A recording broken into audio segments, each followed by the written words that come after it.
We'll go ahead and get started.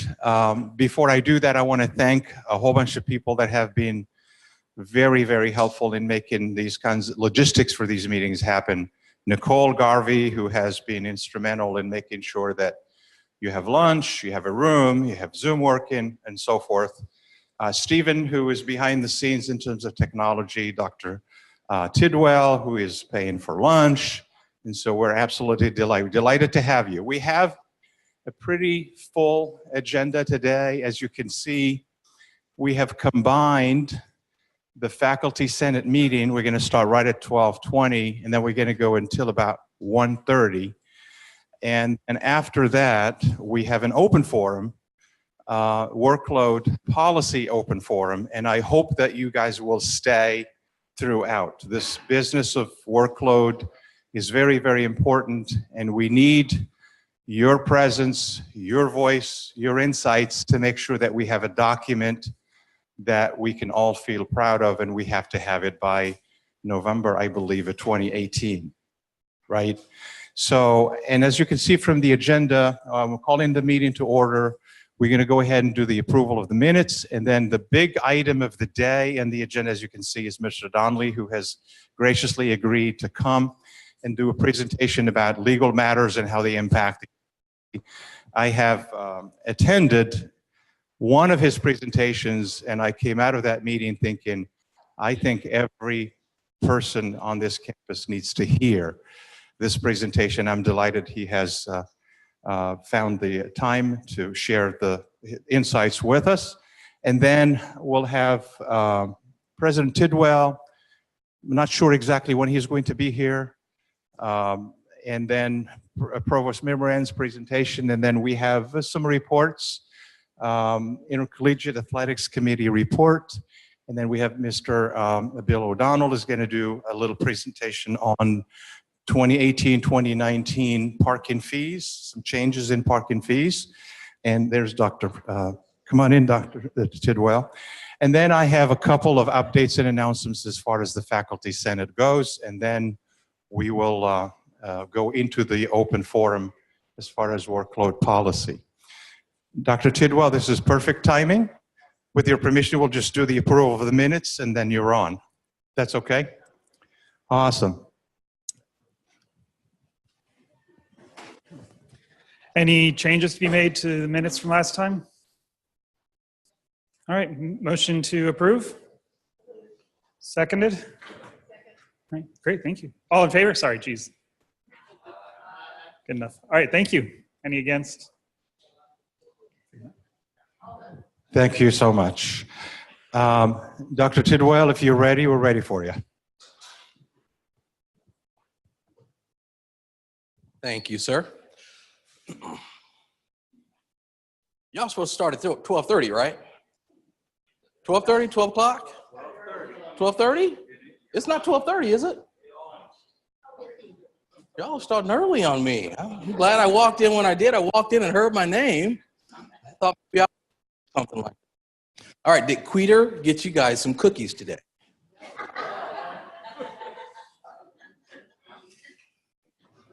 I'm not going to say anything. I'm just going to let it go. All right, Queter says he's going to make it happen. Well, good afternoon. This is just, you guys should be having this meeting outside today. This is just a gorgeous day today. If you guys have been over to see the bike demonstration, I think they call it Bike Share, the big yellow bikes. Have no idea what I'm talking about?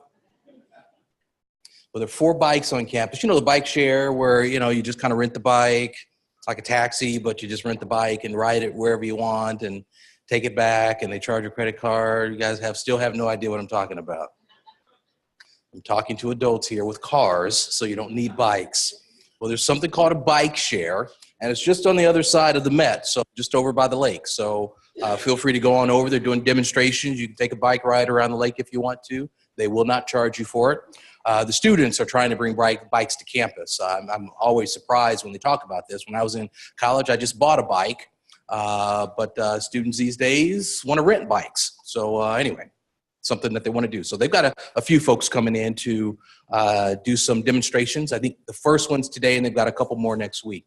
Anyway, that's not what I wanted to talk about today. In fact, I told Queter I wanted to do a session where I had nothing at all to talk about. and just took a couple questions. So that's this session today. So, Amma, by the way, very good story in today's paper. Very nicely done. Yes, she deserves a hand. If you've not seen today's Tyler Morning Telegraph, she's got a great source. It's either a full page or almost a full page about a book you just wrote. And y'all should go and check it out. I won't tell you what the book is about. Go find the paper, buy a copy, even better.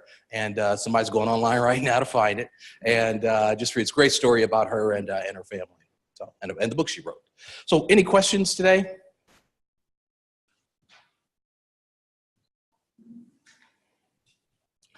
Anything you guys want to hear about that I haven't talked enough about yet?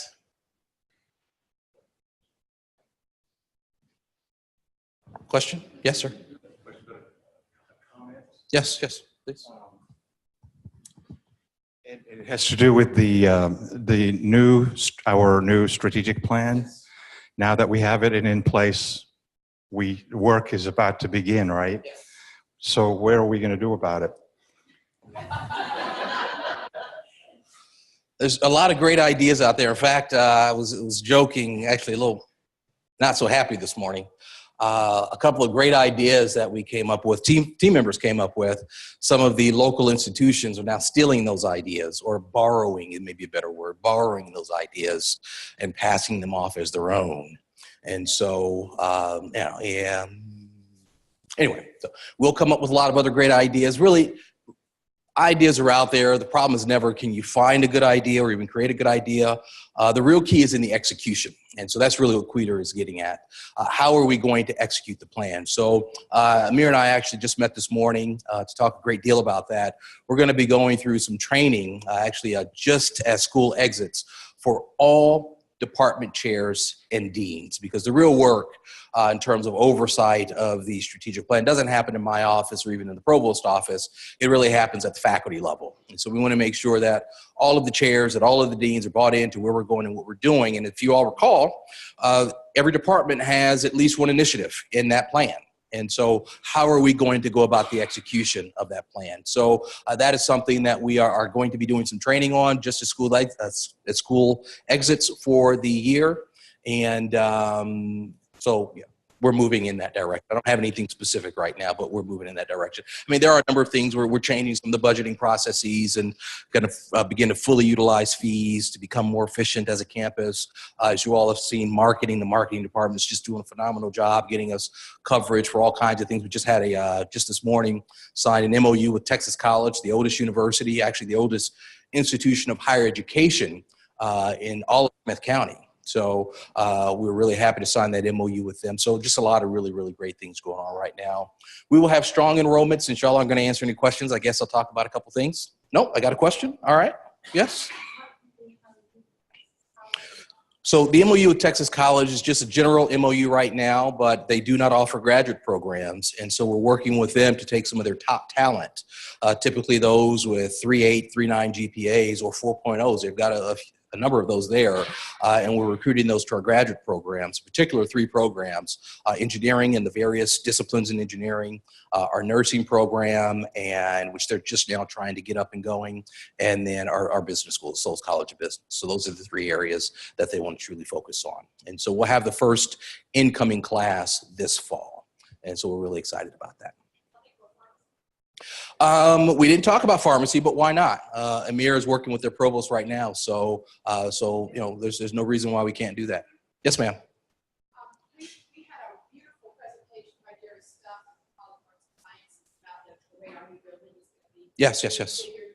But it's my understanding that.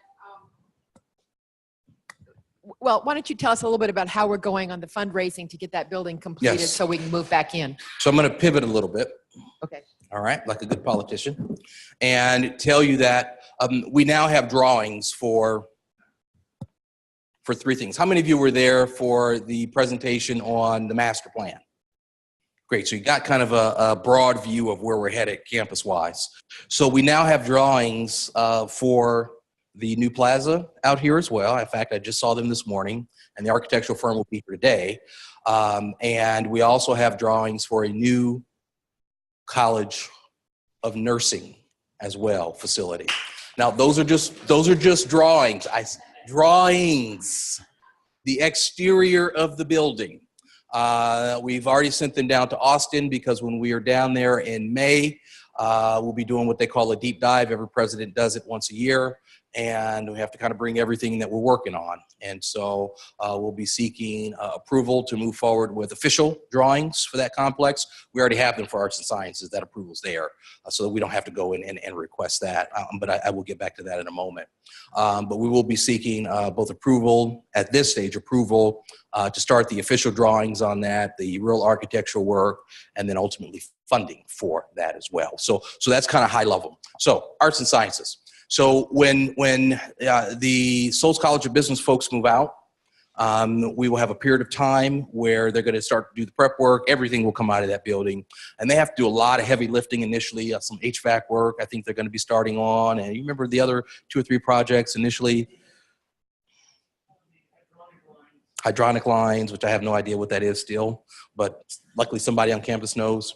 So just that kind of work they're going to be working on initially. As you all know, we were blessed by the Board of Regents, quite frankly, to make an adjustment in our tuition.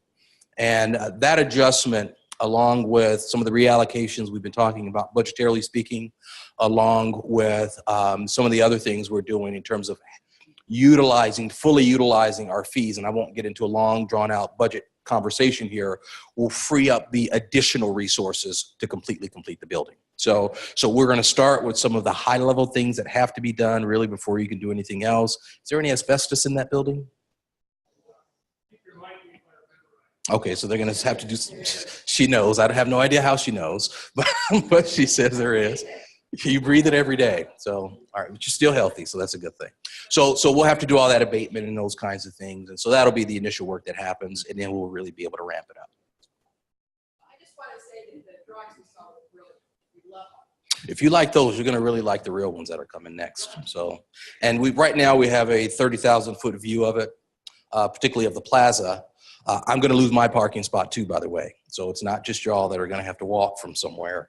But Bill and I are going to try to figure that out. So hopefully we can find a spot somewhere close by. But the only one that's left in the drawing is the one in front of the lot is the one in front of the HPC, but that one may go too. So we'll have to figure all of it out. We haven't decided yet. We have not decided on that one yet. Okay.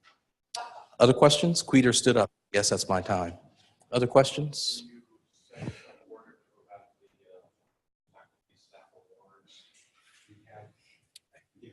I'm going to let you say those words because I'm not as familiar with where you guys are in the planning process yet. We will have faculty staff awards, so that much I do know. And the date's April 27th, I believe. So I'll let Queter give you all the details, though. Yes. So some fees. Other fees, like the athletic fee, Howard, the athletic fee has to go to students for a vote, right? That's in April. So a couple of fees actually have to go to students for a vote, but we feel really, really good about those. But everything else is just simply approved by the region. So we will have differential fee for differential, I guess, fees for Souls College of Business students, nursing, and engineering. Those 3 areas will have differential tuition because, as you know, the faculty in those areas, et cetera, it's just more expensive to offer those programs. And this is nothing new. Universities from coast to coast already do this, so we're just now getting in the ball game there. Yes, ma'am. I just want to thank you for the homecoming. Yeah, it was a lot of fun. It was really nice. I had nothing to do with it. Thank you. Yep. So I know that Brittany played a big part in that, and gosh, who else was there? Rosemary Cooper played a big role. She kind of led the whole effort. And a lot of other really good folks in the advancement office, just people right upstairs. So again, I just showed up for the fun. But thank you. I'll let them know that you all had a good time. Yes, ma'am. Is this on? A lot of folks, I don't think, completely understand the workload policy and what a big deal that's been. But for those of you who don't know, this came about because some of the previous regents thought that we don't work very hard. And the folks down at System have had the movement to try to readdress the way we do our work. But one of the things I think is really important, and I want to hear from you about this, is that so many of us at a campus like this have a much more balanced role of teaching, research, and service advising, committee work, and things like that. And so I'd like to hear from you on how you might imagine the UT Tyler a strategic plan, which is about our being much more involved in the student's daily life, could also be considered as we work on workload policy. Well, I know Amir has got a lot of wonderful ideas, and so I won't steal his thunder in terms of what he's going to talk about in a moment. But we certainly are asking faculty members to be heavily involved in the day-to-day lives of our students. You all are both the ground floor and the top floor, the penthouse of everything student success related. And you know that student success is woven very carefully throughout every single thing, every single element of the strategic plan, whether it's the major initiative itself, the major pillar for student success, or engagement for students. Obviously, we're talking about bringing students into your research programs or research portfolios, and then community engagement is about turning the students' focus from this beautiful campus, but to some of the more needy areas of our region, not just in Tyler, but all of East Texas. So everything is about helping students get engaged, involved, and become successful. And again, that starts and stops with the great work of faculty. I know Amir's got some very specific ideas, and we'll talk to you all about that because it's important that we get your feedback, your thoughts, your input. But in a nutshell, yeah, we are asking that faculty, and a lot of you already do this. And so it's just a matter of us now capturing what you're already doing and making sure that we're able to quantify that for SACS, because SACS will want to know, if you've got these pillars, how are you counting those things? And some of us may be more mathematically challenged than others, but you know, we just need to be able to show that we're actually doing them. And so we do have to be able to count them and quantify them. And Amir's got some great ways to do that. Just a follow-up comment, which is that I think that The traditional way that most of us have gotten tenure or promotion has been pretty much discounting service. And I think that you've asked us to be much more service-oriented, which I think is actually a good thing. But I think the faculty is going to be really challenged in how to rework that. And I don't want to get on his turf here, but to me, what we're asking in this strategic plan, which I like, given who we are as a campus, is to seriously put our money behind that kind of change in the workload, and to take faculty who advise hundreds of kids or who mentor and do things like that, or do all these new programs, not to hurt them because they didn't have as fully developed a research program, for example. I'll make one more comment about that. The promotion and tenure process is related to, but different than what we're talking about with respect to workload. Again, closely related, but different nevertheless. And so, you know, you have to kind of get through that, you know, number of courses that are going to be taught and, you know, service and those kinds of things, again, related to the promotion and tenure process, but it is not the promotion and tenure process. That is a separate conversation. And so, but again, Amir will get into that in a lot more detail. I don't know how much today, but certainly I know that he's had several conversations, both with myself and the executive team for Faculty Senate. And so he'll explore that with y'all, and y'all can give him some feedback today. Yes, sir. Last question. I want to go back to the tuition. Yes. You mentioned engineering. Are the sciences included as well? Chemistry and biology? No. Because they have ton of expenses on the labs, and the lab fee was taken away a few years ago.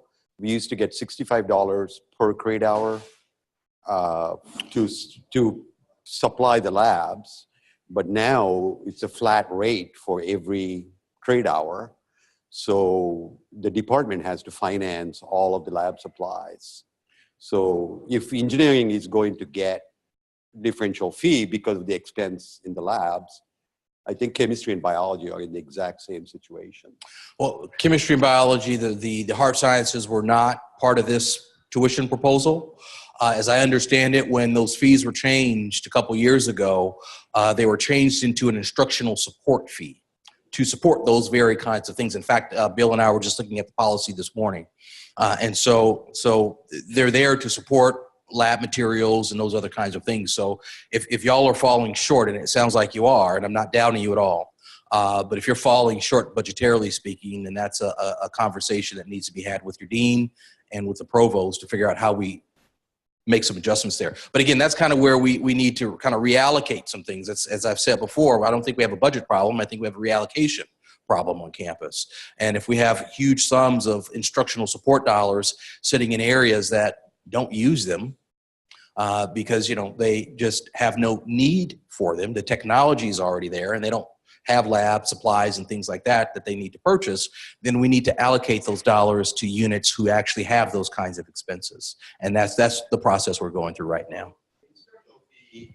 That's supposed to make up for that loss of lab fee doesn't quite cover it. And I think it would be nice to make this a permanent feature for the sciences as well, because ultimately, I think both chemistry and biology, virtually every course has a lab with it. Okay. It gets very, very expensive. Okay. Thank you. Thank you. Thank you, Queter. Thank you, sir. There is Thank a you question. very much. There is a question on Zoom. And the Would you like to take cookies that? are on the way. I think. Question one, another question.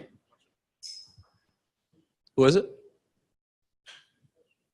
I thought somebody was saying there was a question back there, but oh, it's For on the Zoom. money that Okay. is being allocated for Palestine IA from the fund budget, is that going to affect the college funds at all? Say that again. The money that is being allocated for Palestine IA from the fund budget, is that going to affect the college funds at all? Wow, great. Relevant, current question.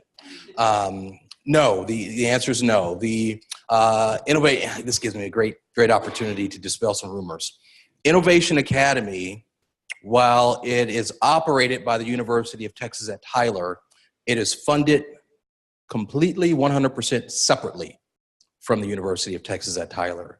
The state via TEA makes an allocation, a per student allocation on an annual basis. So if we have 100 kids, we get about $7,000 per student directly that goes to the IA. We cannot use Innovation Academy funds to fund a new facility or a great plaza or wonderful athletic facilities.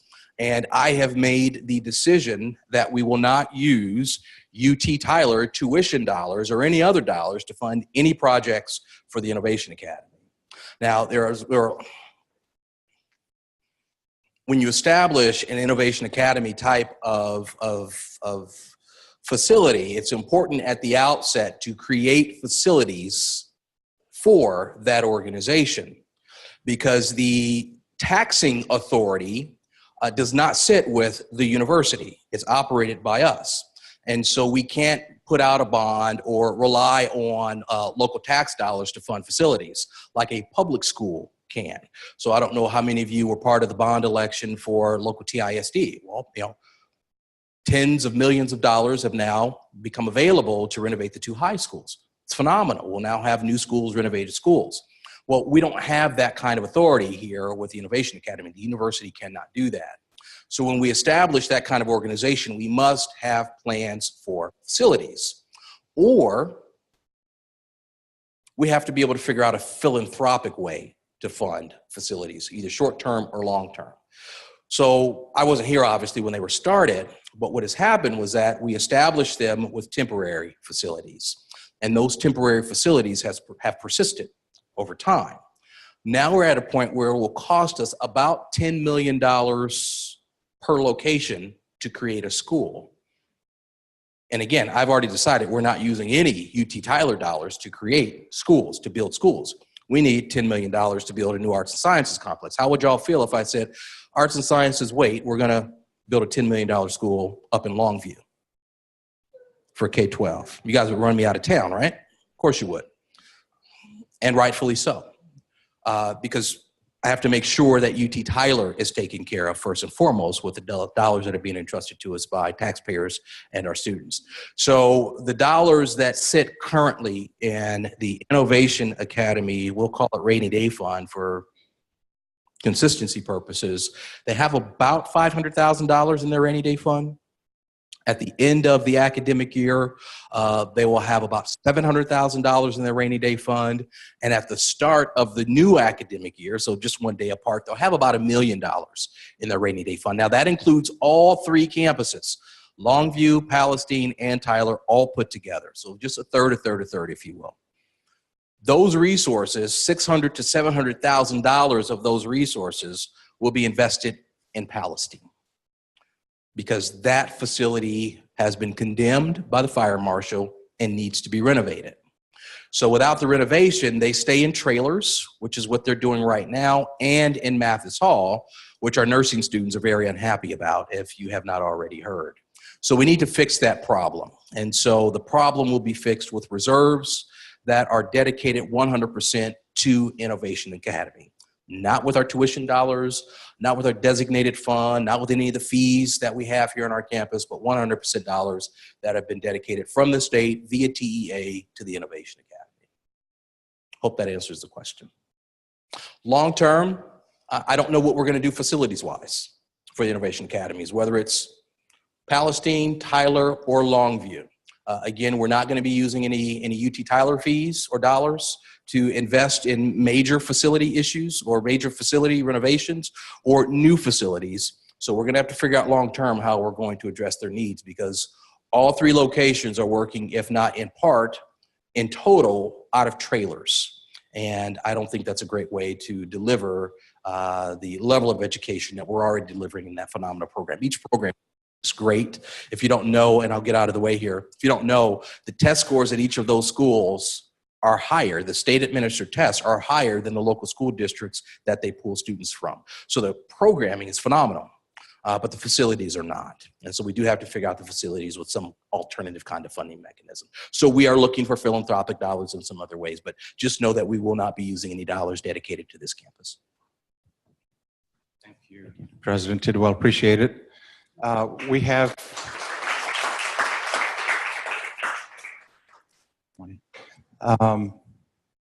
Dr. Mimiran, you're next, if you're ready. Thank you, Dr. Makhtari. It's my pleasure to give you a few updates from the academic affairs. I wanted to make sure that you all would be here later this afternoon when we talk about the faculty workload. So that's an opportunity for us. It's more going to be in the form of a listening session for us to discuss with you some guiding principles, but nonetheless, it's an opportunity for us to discuss what should the faculty workload of the future be for us here at UT Tyler.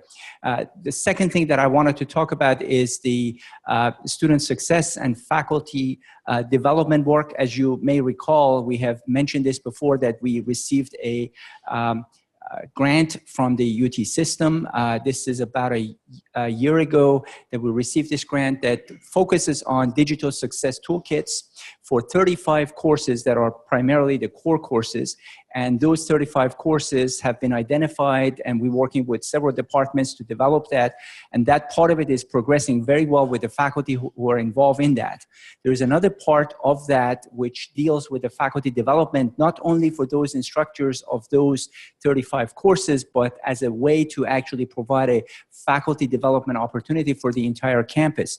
So I wanted to tell you that we have a working group from the Faculty Senate, the Center for Excellence in Teaching and Learning, as well as the Academy of Distinguished Teachers here on campus, that these three groups actually meet on a regular basis.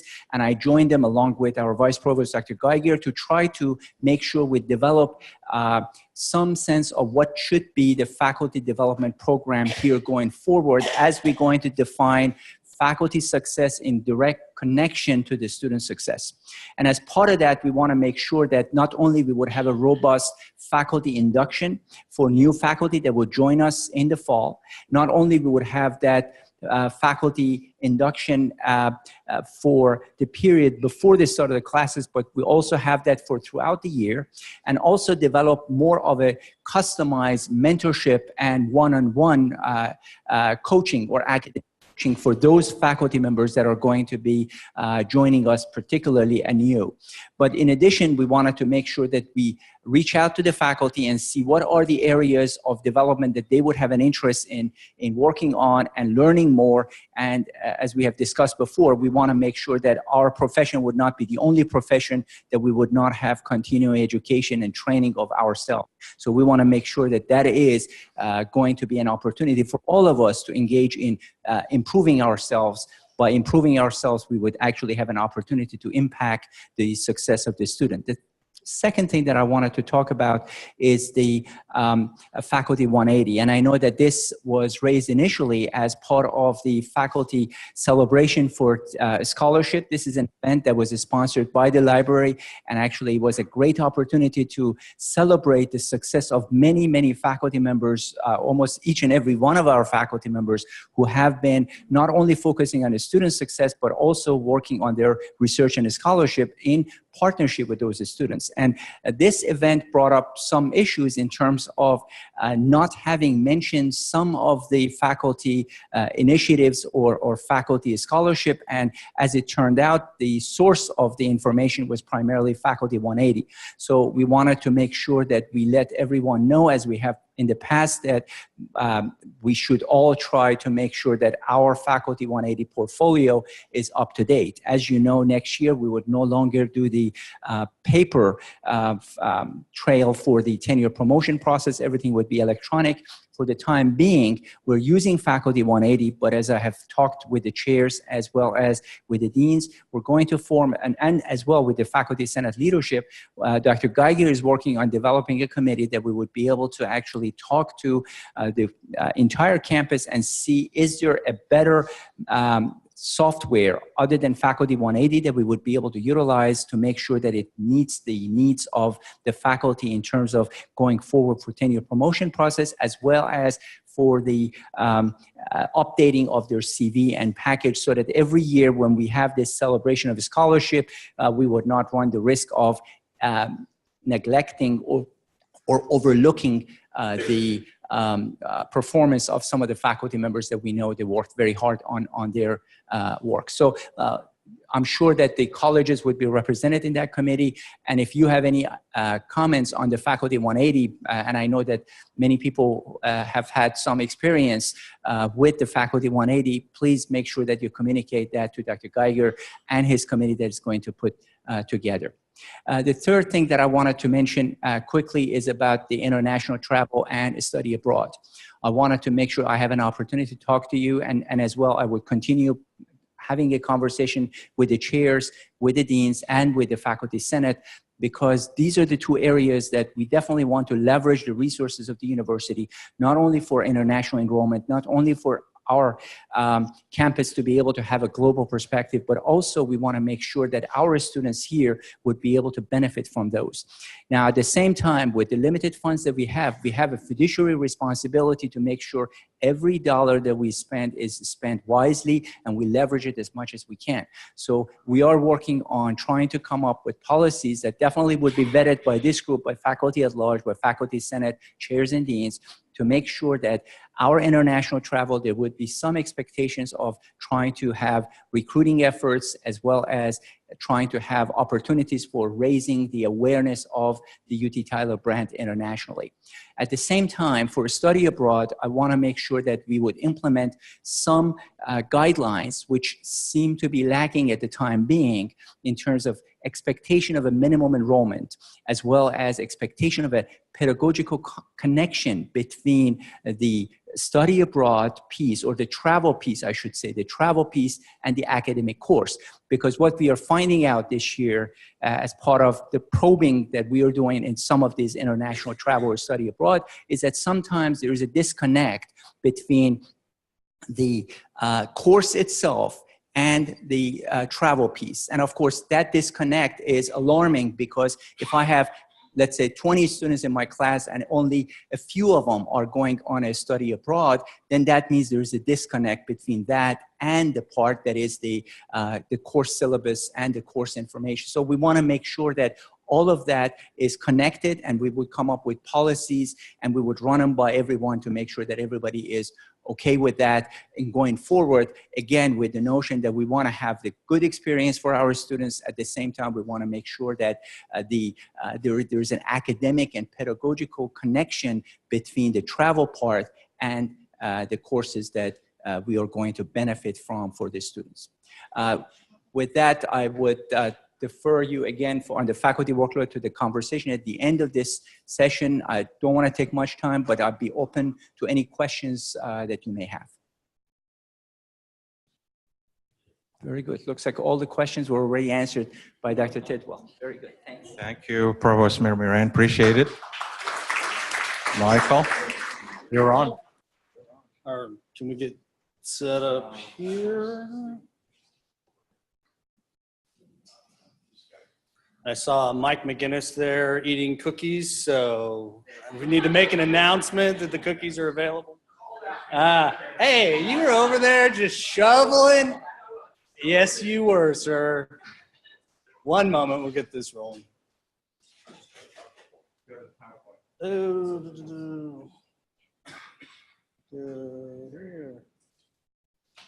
Oh, it's PC. Good Lord. Here. Now I can use the clicker. Oh, there we are. Okay.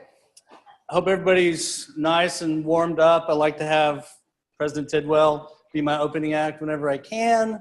A little bit on the genesis of this presentation. I'll try to keep it to 20 minutes. I'll take some questions at the end. One of the initiatives that Dr. Tidwell strongly believes in is that good communication in an organization improves operational efficiency, improves every part of how we enjoy doing our job. So one of the things he did when he got here was mandate that each cabinet member once a year do a full update of their department for the university council meeting. So that is going on a rolling basis. These were the first 6 meetings. The provost did a great job. Bill, who's here, did the budget, student affairs, some of the more memorable stuff. Sherry Watley exploded a folder. That was great. And then our former interim VP of advancement, Kent Stuckey, gave an entire talk about tires. A book he had read that of a famous philanthropist was all related to tires. He'd sold a lot of tires. So I put all this stuff in the Google machine so I could get a previously viewed, since I was the first of season 2. Didn't get it. Knew it wasn't going to work. Steve told me, oh, here it is. My previously viewed trailer. I got numbers, I got a tire, and I got an explosion. I love that. So, okay, this is basically one more explosion. This is basically what's going on in the UT Tyler legal office. A quick note, when I've done this presentation a couple of other times, I've done it in a privileged setting. Because we have Zoom here, and I don't know who's sitting next to their lawyer watching it on Zoom, we decided we're going to keep going with Zoom, but I'm going to strip out all the names. So if you really need to talk to me about the details of something, please come make an appointment. I'm going to speak at a little higher level than I have previously. So one of the things that gets asked all the time, who do I work for? So I represent the university. The president is my boss. He writes my evaluation, but I represent the university. So this gets very complicated sometimes in the faculty arena because sometimes different managers and their faculty are in a dispute over one thing or another and related to employment in some way. So who do I represent in that situation? Usually, and you're always welcome to come and ask me, but usually I'm going to represent management in that situation. So don't come give me your legal strategy. But on matters that aren't yet disputes, please do come and talk to me. You can make an appointment. Anybody can do that, and I'm happy to give advice. So as I said, we're Zoomable here. So what does the Office of Legal Affairs do? So litigation is the most important thing, is set up as priority number 1. Since I've been here about 4.5 years, we've been sued 3 times. I'll talk on a very high level about those lawsuits here in a moment, but that is if everything's happening on the same day, if the court has something going on, I'm dealing with the court. Now, we also have OGC who have subject matter expertise in various parts of the law. So if I need a tax lawyer or a real estate lawyer, I will call down there and get some expertise. But litigation is step number 1. If you've ever dealt with a contract, has anybody ever given me a contract in my office? Several people. This process is the way it is, and we'll go through a couple of things. I have some slides on how to, not pull your hair out of the contracting process. But one of the reasons why the contracting process is the way it is it's pretty high volume. We look at every contract, thousands of them that come through the university. I'm also the university's ethics officer. So if something's going on that you don't believe is appropriate, either under the state ethical rules or just generally conflicts of interest, we got cookies, more cookies. Outstanding. Oh, no, I'm good. Maybe I'll grab one on the way out. So ethics issues, come make an appointment. Investigator, I try not to investigate anything. We have other places on campus with investigative functions. HR is very good at that. Title IX is very good at that. A couple of times a year, usually because the chancellor has called, I will get assigned an investigation that I will do personally. I try not to do that because I give legal advice to people, and you can't give legal advice to yourself if you're the person taking the managerial action. So I try not to do it. Sometimes my boss asks me to do it. I try to beg out of it. Sometimes he tells me no. Negotiator, I do a handful of negotiations a year, usually over $1 million. Strategically important contracts, things that are gonna last years and years and years. I will get involved with personally negotiating the details of them. I try not to do that too, because once again, we have thousands of contracts and I couldn't possibly do them all. And that has to be approved by the president. And I give general legal advice. So if you have something, even if it ends up not being a legal issue, I can usually point you to compliance or HR, the area you need to go to. So that is generally the mandate for the legal office. So the things we've been working on since I've been here, we've been sued 3 times. Once in a retaliation discrimination suit that was dismissed here fairly recently. Won't go into the details, but I'm happy about it. Once in a premises liability case where a student fell out of the hammock and hurt herself, and that was also dismissed, and that one's down the road. And then the adjacent landowner, I won't tell you, but they're really adjacent, and they were mad because water, oddly enough, in East Texas, comes off land. Didn't go anywhere, that got dismissed too. We do a lot of contracts. We also do public information. So everybody's probably been involved in a public information request. I have a slide on that. We'll talk about that a little bit. Basically, in Texas, there's a law that says our documents are generally available to the public. There's a bunch of exceptions and details, but my office also handles those. And they have been they've grown exponentially in the last couple of years. We used to get about 10 a year, and now we're at, and I think we're going to get a couple hundred this year. Some media, some disgruntled employees, some people that are just curious. I can't really explain that explosion, but we are handling that. Okay, and some acquisitions. We've done some land acquisitions. Everybody probably heard about the reserve. That's public. There's other stuff. We're always in conversations with those around us to gain resources for the university, and I tend to handle that stuff. So we talked about strategic contracting. I do a lot of employment law stuff. Whenever anybody's threatening to sue us, I usually get involved. So tenure and promotion, as we've talked, every year, every university, there's a handful of difficult tenure and promotion decisions that are going to have to be contentious. It just happens. So, okay, so Dr. Tidwell asked me to put this together, and when he first asked me, I'm like, why do you want me telling people how to get you sued? He's like, no, it's great, it's great. They'll understand it's a joke. It's a joke. Don't do any of this. Just make it a joke. But these are the ways that universities get sued most often. You discriminate against somebody, all the protected classes up there. That's the easiest way to get yourself involved in a lawsuit. Harass someone, there's a lot of media attention, a lot of lawsuits on that right now in higher ed and in every industry, frankly. Retaliate against somebody, so that's subtly different because you can discriminate against somebody and that's actively treating them different, but you can also, even if they were completely wrong, you can retaliate against them for having filed a complaint. Right? So you could have been completely on the right in the harassment part, but still get sued for retaliation because when people should have the right to complain, and they do. So, but if you want to get sued, I'm saying you can do that, retaliate. Dangerous physical conditions. We're a landlord, and I won't get into the premises liability stuff. It gets really boring, but basically in Texas, public landlords, there's a law that gives back to the public the liability there. So we're treated basically with some caveats like other landowners, which kind of makes sense. You wouldn't want the state to be able to just say, oh no, you broke your arm because we're the state, you don't get to sue us. So that's a good way to get us sued. And there's some negligence torts that go in there too. And Title IX, which I know everyone's heard of. It's, you know, in substance a paragraph long, but basically means that you can't have your educational experience affected by your gender.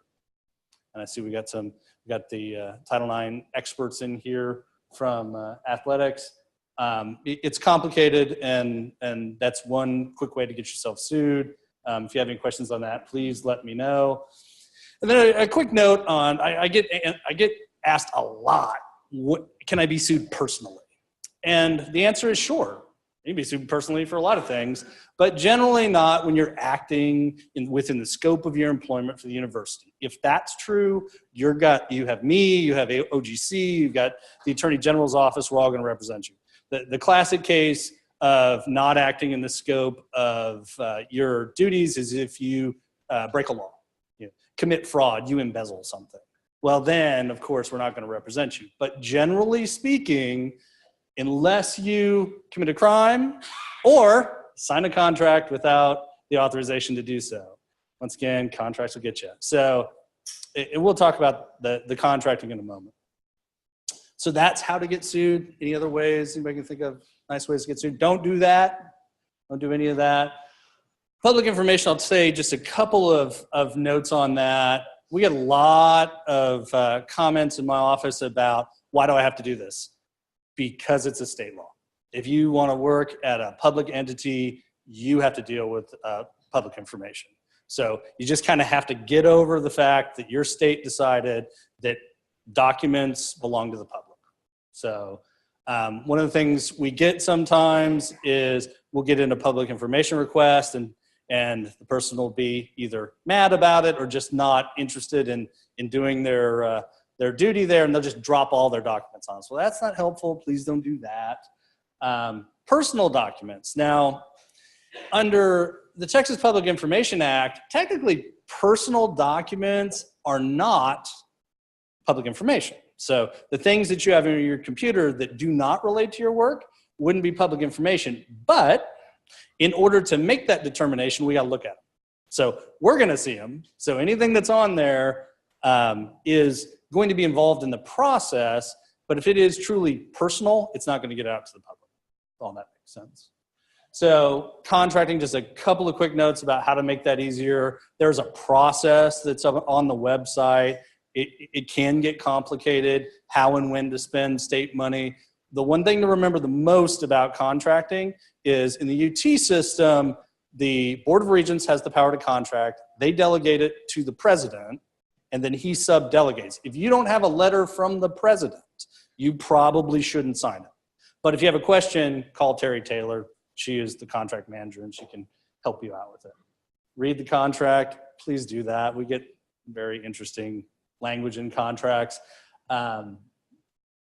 And another thing that we get every month, right around the last couple of days of the month, somebody runs in our office and says, this price will never be the same again. I will never be able to get this awesome deal. Yeah, you will. That's a salesman telling you that they, want your business. So, you can come tell us that. Somebody's going to do it this month. So, again, don't sign with that delegation of authority. So employment law, this is another thing, Dr. Tidwell, there's a lot of people here that are managers and get involved in management.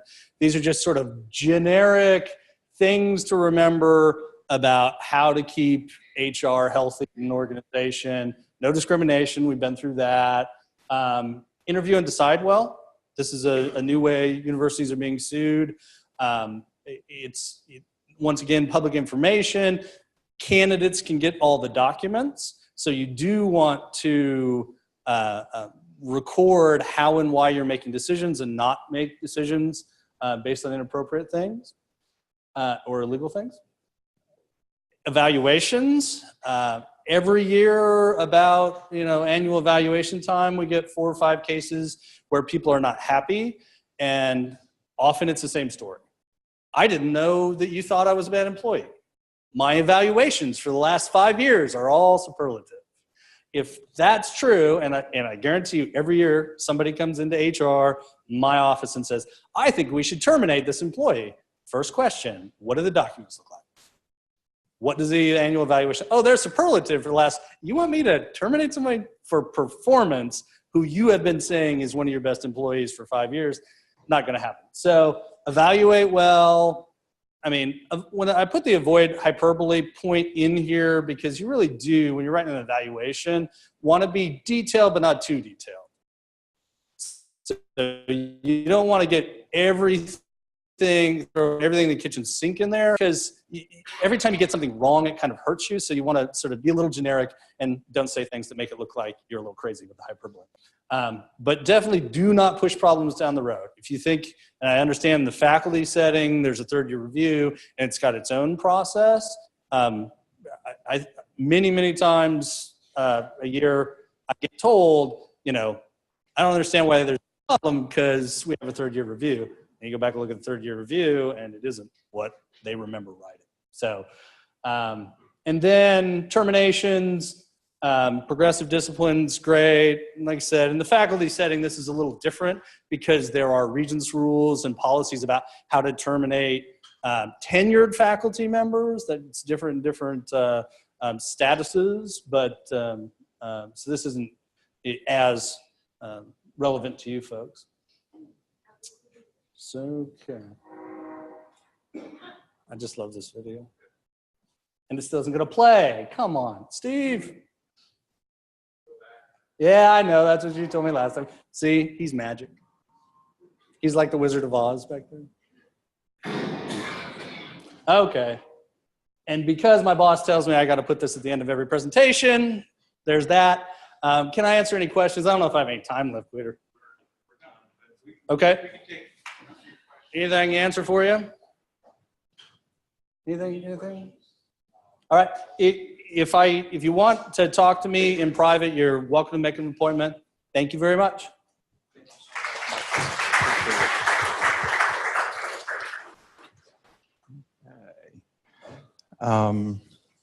Michael and Howard, you're on if you're ready.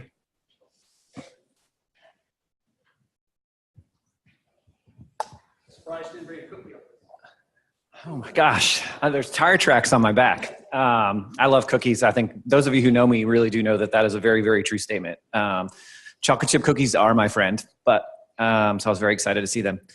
So intercollegiate athletics, I think we're going to basically be on this agenda for a while as we march through, just giving you updates on where we're going with D2. And I'm going to only talk for a second and then turn it over to Howard to give you the real details. But I did want to talk about some of the work the committee has been doing, and I want to basically thank James and Howard because their group is really doing the work, but we're just sort of reviewing it and being informed as your faculty representatives there. So we've reviewed things like the student athlete handbook and the operation procedures manual. We've reviewed their strategic plan for this whole process, and I wanted to read a couple of quick actions that the committee has taken, just in terms of what our committee views on some of these things. And basically we've passed motions saying that we believe that the draft of the strategic plan meets expectations for transitioning to D2. And if you look at D2, just so those of you who may or may not know this, the 6 things that they're looking at for D2, they're looking at things like learning, service, passion, balance, sportsmanship, and resourcefulness. That's the sorts of things your strategic plan needs to address. And we really feel like ours does so. I think it's in really good shape.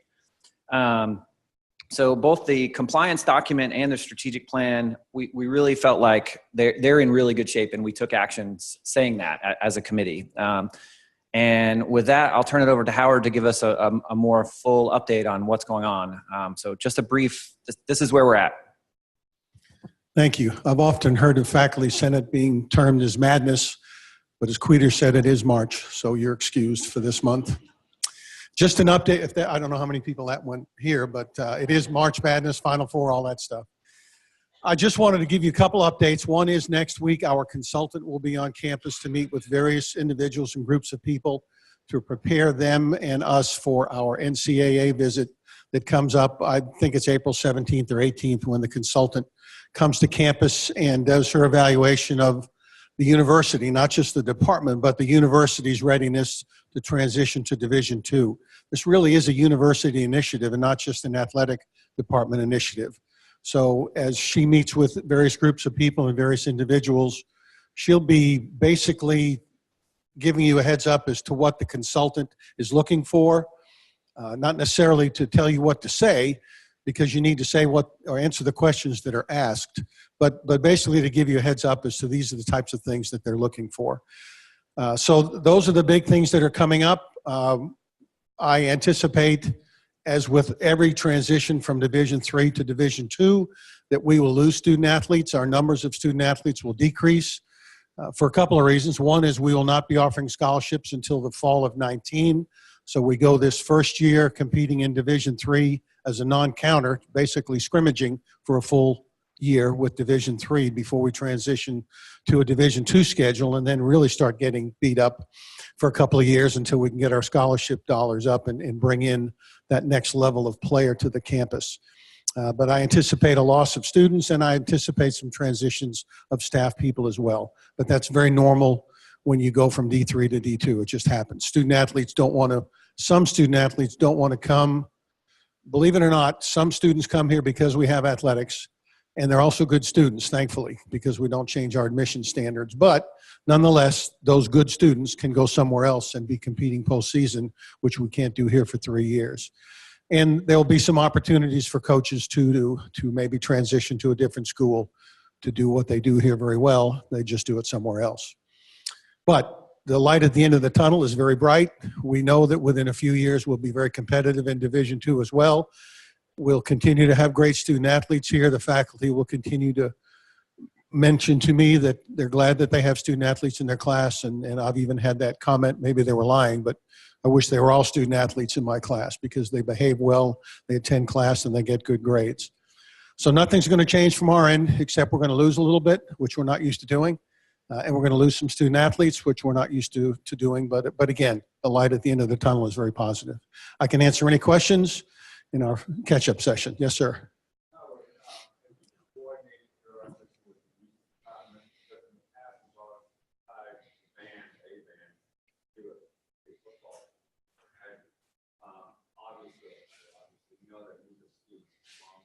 Mm-hmm. So the question was, are we coordinating our efforts with the music department? No, not necessarily. I think we try to coordinate with all of the departments as best as we can to try and make sure that our student athletes are being recruited, that we have a lot of gifted students here already. Some people think that we have a level of student athlete here that's Division III, and then there's a level of student athletes to Division II, and then there's the Division II, Division I crooks, so to speak. So yeah, partially that's true, especially the crook part. But at Division III, we have a lot of Division II student athletes here already. They're just not getting paid to come to school here. They come to school here to get a degree because we have great facilities and coaches. But specifically coordinating with any program, no. We just hope that we continue to bring in a diverse group of student athletes that enrich the campus. Any other questions? Thank you for your time. Bill, and congratulations on taking over parking. Thank you, Howard and Michael, for the great work you're doing on this committee. Appreciate it. Bill, it's your turn. He's going to talk about parking rates. I have no idea what he's going to say, but okay, parking, woohoo, right? So, the president made a reference earlier about the use of our fees. And so we've had a situation where the camp has been pulling from designated tuition, and that's been driven negative over the years. And then we have some large fee balances and other pockets. So what we're trying to do is realign our budget so that we're making full utilization of all of our resources, still in for their intended purposes, but to make sure we are fully utilizing all the resources available to us. And so parking kind of fits in with this because parking is meant to be an auxiliary that gets no funding from the campus. Parking has to be operated with the fees that it charges for people to park. And so I think if we look at parking rates at any university in this region, in the state or in the country, we'll find that our parking rates are far, far, far lower than anywhere else. So I think we have to start to take steps to increase our parking rates to more align with the costs we have, especially as we look down the future to, as we're growing as a university, we're going to need more parking lots.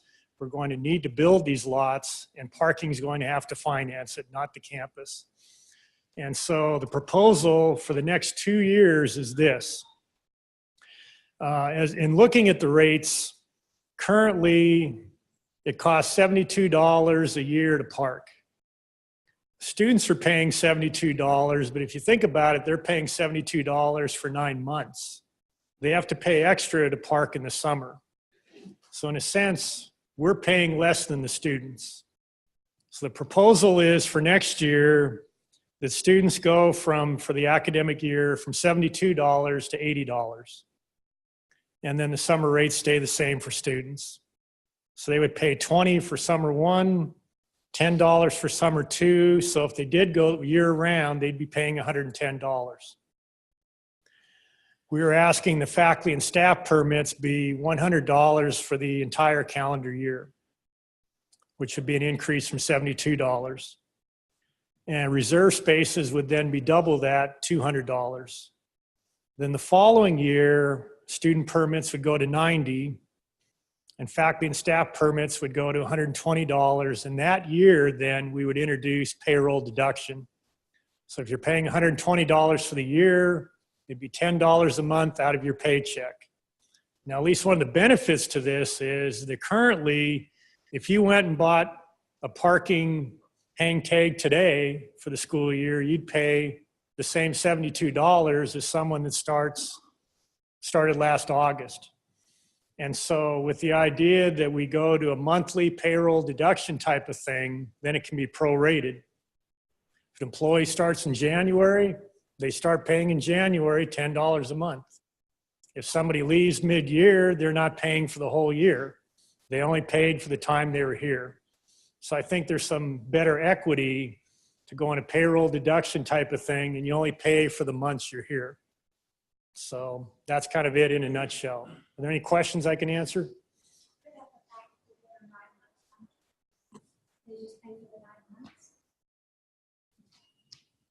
I think, well, we could look at that. I think right now everybody just pays for the permit for the year.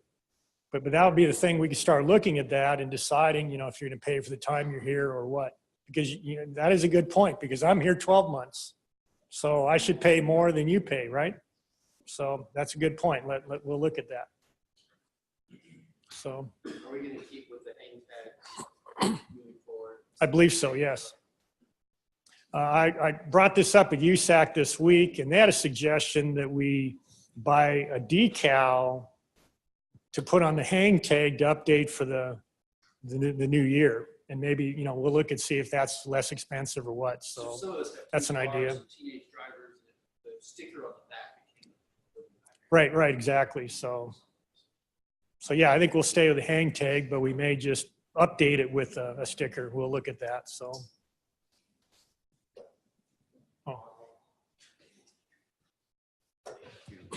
I'm going to make a comment and speak on behalf of the staff, the little people, who, I'm talking about the secretaries, the admin assistants, and others who make just enough money to qualify for food stamps. I want us to give some thought to these people in terms of, it's not a big deal for me to jump from 72 to 120, but it is a big deal for somebody who makes $25,000. I just wanted to put that in for some consideration. I don't know if people would agree with that or not. I don't know if we have any admins here. And I am suggesting that we think about it, not because of, I just thought about it right now, because I've had actually some conversations with a number of staff members during the previous time when we had an increase from whatever it was to 72. So just a thought. It's not a question. It's just a comment. It's something to think about. And adjuncts as well. Yes.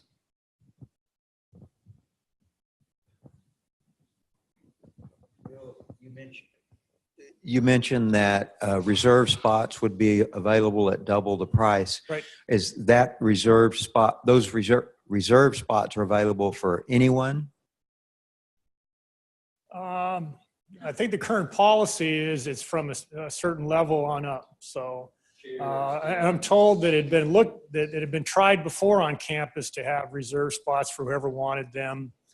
But then there's some inefficiency in the parking because there would be empty spots where the person who had that spot reserved wasn't here. Then it wasn't available to other people. And it reminds me because I was asked this week about, could you buy a permit for a particular lot? And I've seen that at various universities. And one of the problems, though, is that let's say there's a lot and it has 300 spaces.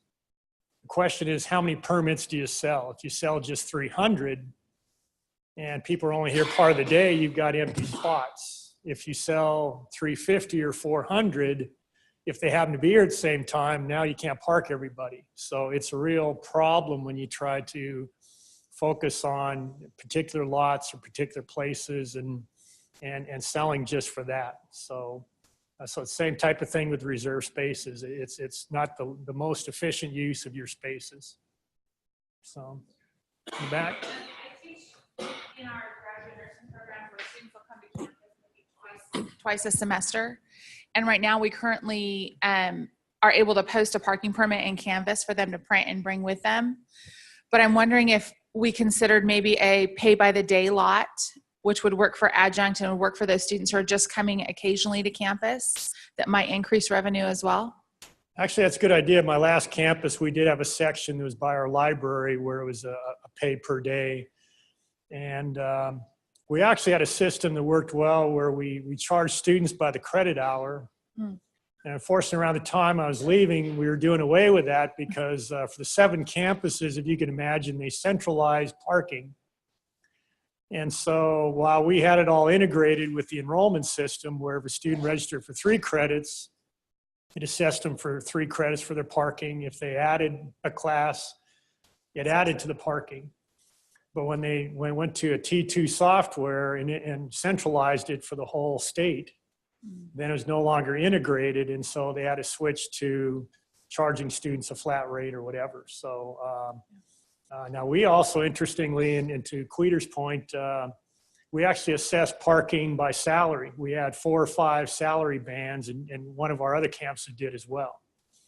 And so, parking can be done a lot of different ways. So maybe we need to spend some time exploring what does this campus, how do they want to handle the parking and the parking rates. But you run into things with that too, because we had situations where if you're in one parking band paying a certain fee, and then if you're at the top and then all of a sudden you get your raise, then you jump to the next band, and then all of a sudden, that kind of can cancel out your raise.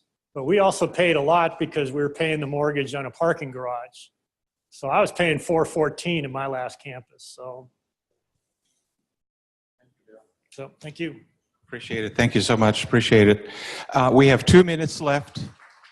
With your permission, I want to give you just a very brief update on one item that I think you might be interested in, which is the faculty and staff awards banquet.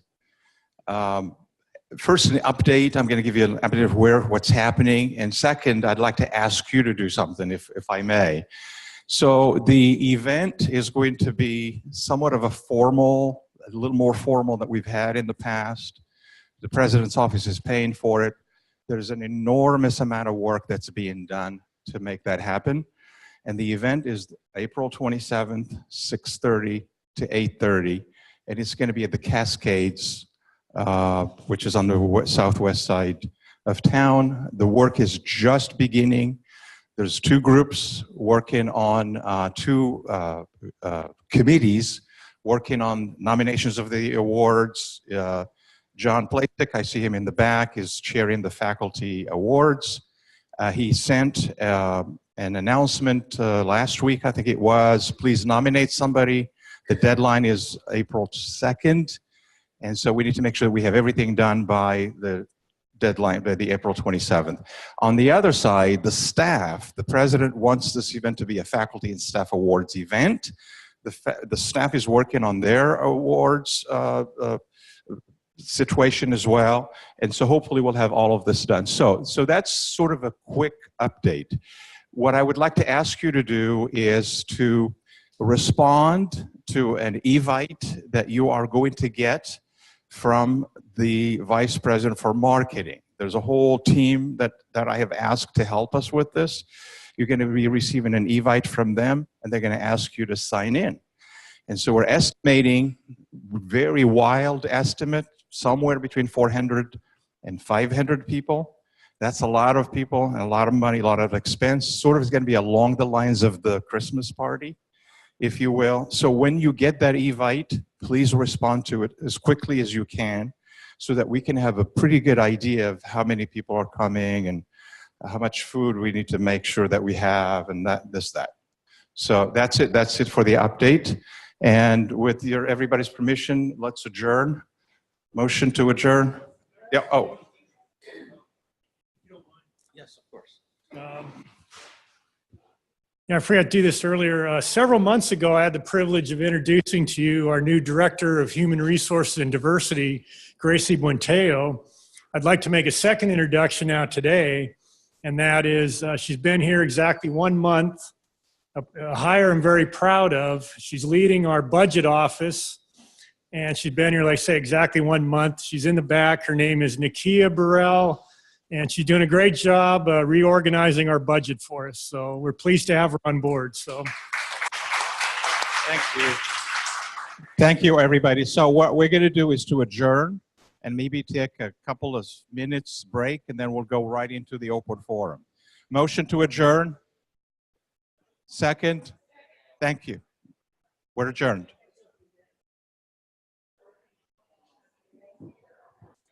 Good afternoon, everybody. We're back. In the interest of time, let's go ahead and get back. We're going to move now. I'm going to hand over the microphone to Dr. Mirmoran so we can get started on the open forum workload policy. Thank you all for coming. There are seats in the front. Please feel free to come get closer so you can be a part of the conversation. Dr. Mirmoran. Thank you, Dr. Mokhtari, and I want to thank everyone for giving us this opportunity to talk to you about the faculty workload. I want to give very brief remarks about the process itself so that you all know where we are, but this is really more about listening to you rather than saying things about what the faculty workload should be. About a year ago, we were asked by the system to look at our current faculty workload policy, which is in Regents Rule 31006. And they chose 3 universities, UT Tyler, UT Dallas, and UT Austin, to come up with their new version of the faculty workload. We worked at the time with a committee of faculty members and chairs, and we recommended some changes. There were not that much of change. Nonetheless, we made some changes. We sent it to the system. System looked at all of that, including ours and the other 2 universities, and ours was selected as a comprehensive university. But they said that, no, we want to actually do away with that, what is called the minimum teaching load of 18 credits. So that's why they changed the Regents Rule in November of 2017. And at the time, they communicated to the President's Provost and said, we want every campus to come up with their own workload policy for faculty that would be coming to the system in November of 2018. So we pretty much have this entire semester to come up with a draft of the faculty workload and then probably revise it if we need to over the summer, and then one final look at it over at the beginning of the fall semester before we get the President's approval and send it to the system in November of 2018. So I formed a committee, and the committee was formed back in January of this year with 2 members from each one of our 6 colleges. And in fact, if there are members of that committee, I would like for them to stand so that we could recognize the individuals. I think other than Dr. Dean Wang, who is not here, we should have everybody. There are 2 members from each college, and please have a seat.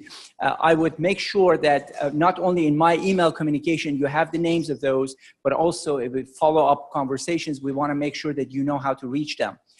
The 2 members from each college are selected based on one with either chair or dean or associate dean position, and the other one a faculty member, because we wanted to make sure we have both perspectives on the faculty workload as well. And I work with them on a bi-weekly schedule to try to understand how we would be able to look at the faculty workload. We have looked at some samples from other institutions, and we felt that it's very important for us to have this conversation, or maybe multiple conversations with the faculty as a whole, to be able to understand what are the challenges that you face and so forth. In my first meeting with them, I laid out 4 guiding principles, which I want to very briefly review that with you. Number 1 is that we want to make sure that our faculty workload is geared toward the student success. So and that's not just saying it, we want to make sure that we don't have systems or disincentives in the faculty workload that would work against the student success.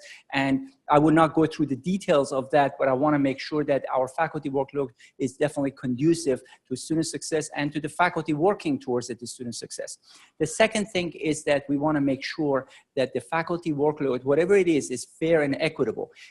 We want to make sure that no matter which discipline you are and which area of campus you are, you have the same faculty workload and you are under the same set of rules that governs how you would be working on your various tasks of research and service and scholarship and teaching. And then the third one is that we wanted to make sure that the assignments and assessments go together. It makes sense to make sure that the faculty workload ultimately would be used as a way for us to assess the faculty on an annual basis when we do the annual evaluation. Because if somebody's time is 100% on research, for example, they shouldn't be evaluated on teaching and vice versa. And that's why that's important. The assignments and assessments go together. And the fourth one is that is, of course, our fiduciary responsibility to make sure that we have a faculty workload policy that is conducive to efficiency, because at the end of the day, we're all here to serve our students, and we want to make sure that we are able to deliver the product, which is our classes to the students. So that based on that, we wanted to make sure that we have a faculty workload that embraces all of those. And in fact, we did discuss with the committee, and Dr. Barkay came up with the idea that there are 3 basic areas that we want to make sure that we get your feedback on. So I want to invite Dr. Barkay to come in and talk about those 3 areas. And then I think Dr. Mokhtari also has a few words. Very good, thank you. So I'm really pretty excited about an opportunity to do something different with workload. I've been at several institutions and workload's been different at each one. The most important part to me is that we develop faculty workload policy that makes room for the many, many, many different ways that our faculty contribute to the welfare of our students and the mission of the university. And I think in the past, that 18 credits of teaching really was just a very constraining, limiting way to think about the work we do. So in thinking about what do we want it to look like, I offered up to the committee and the provost that we think about it in 3 different sort of parameters.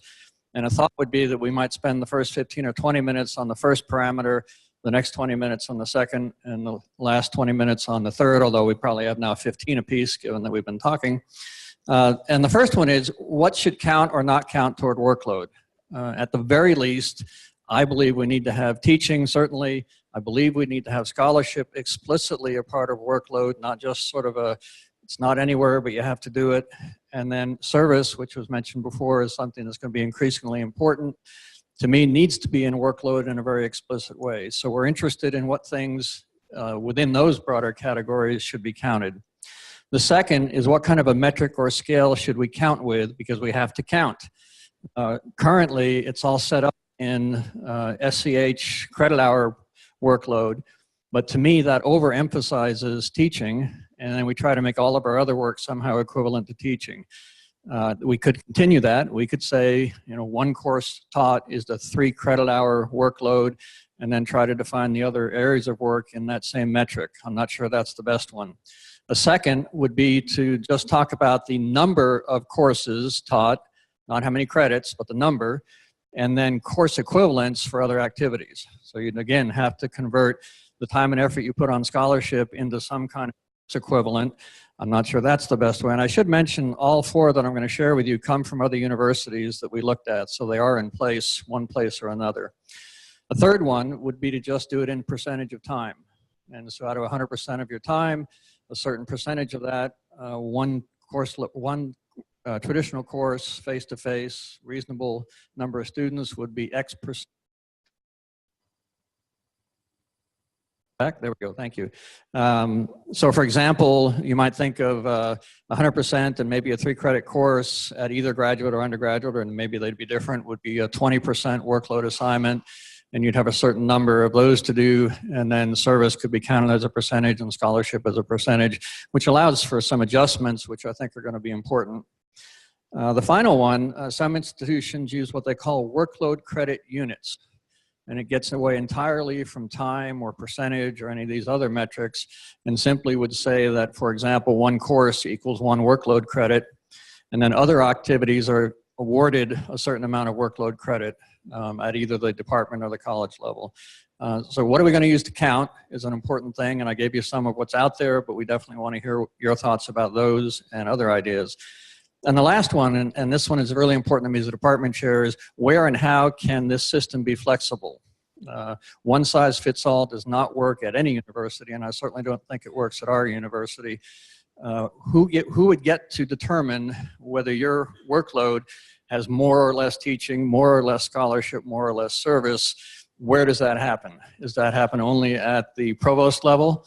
Does it happen at the dean's level? I'm a department chair. I would advocate for it to happen at my level so that I can work with my faculty.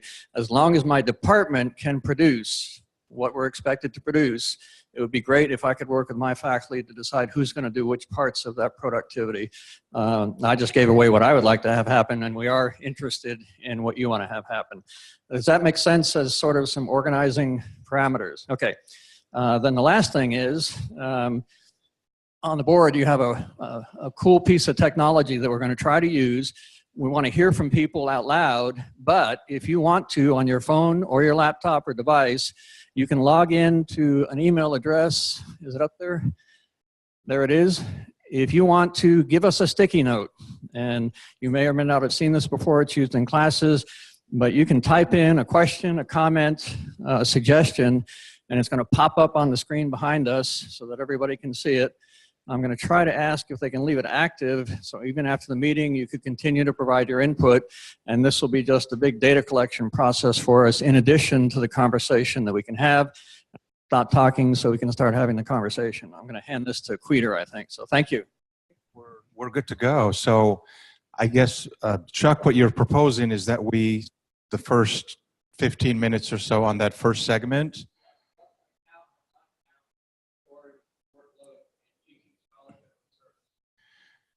so do we want everybody to participate at the same time? Okay.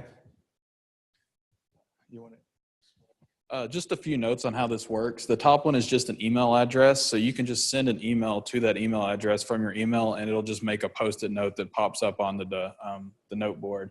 The second one is actually the board itself. It's a lot longer address, but you can go to that address and then you can just pull a post-it note over and type on it right there. And those are completely anonymous also that way. Does anybody have any questions about that? Do you want to start with the first one as testing?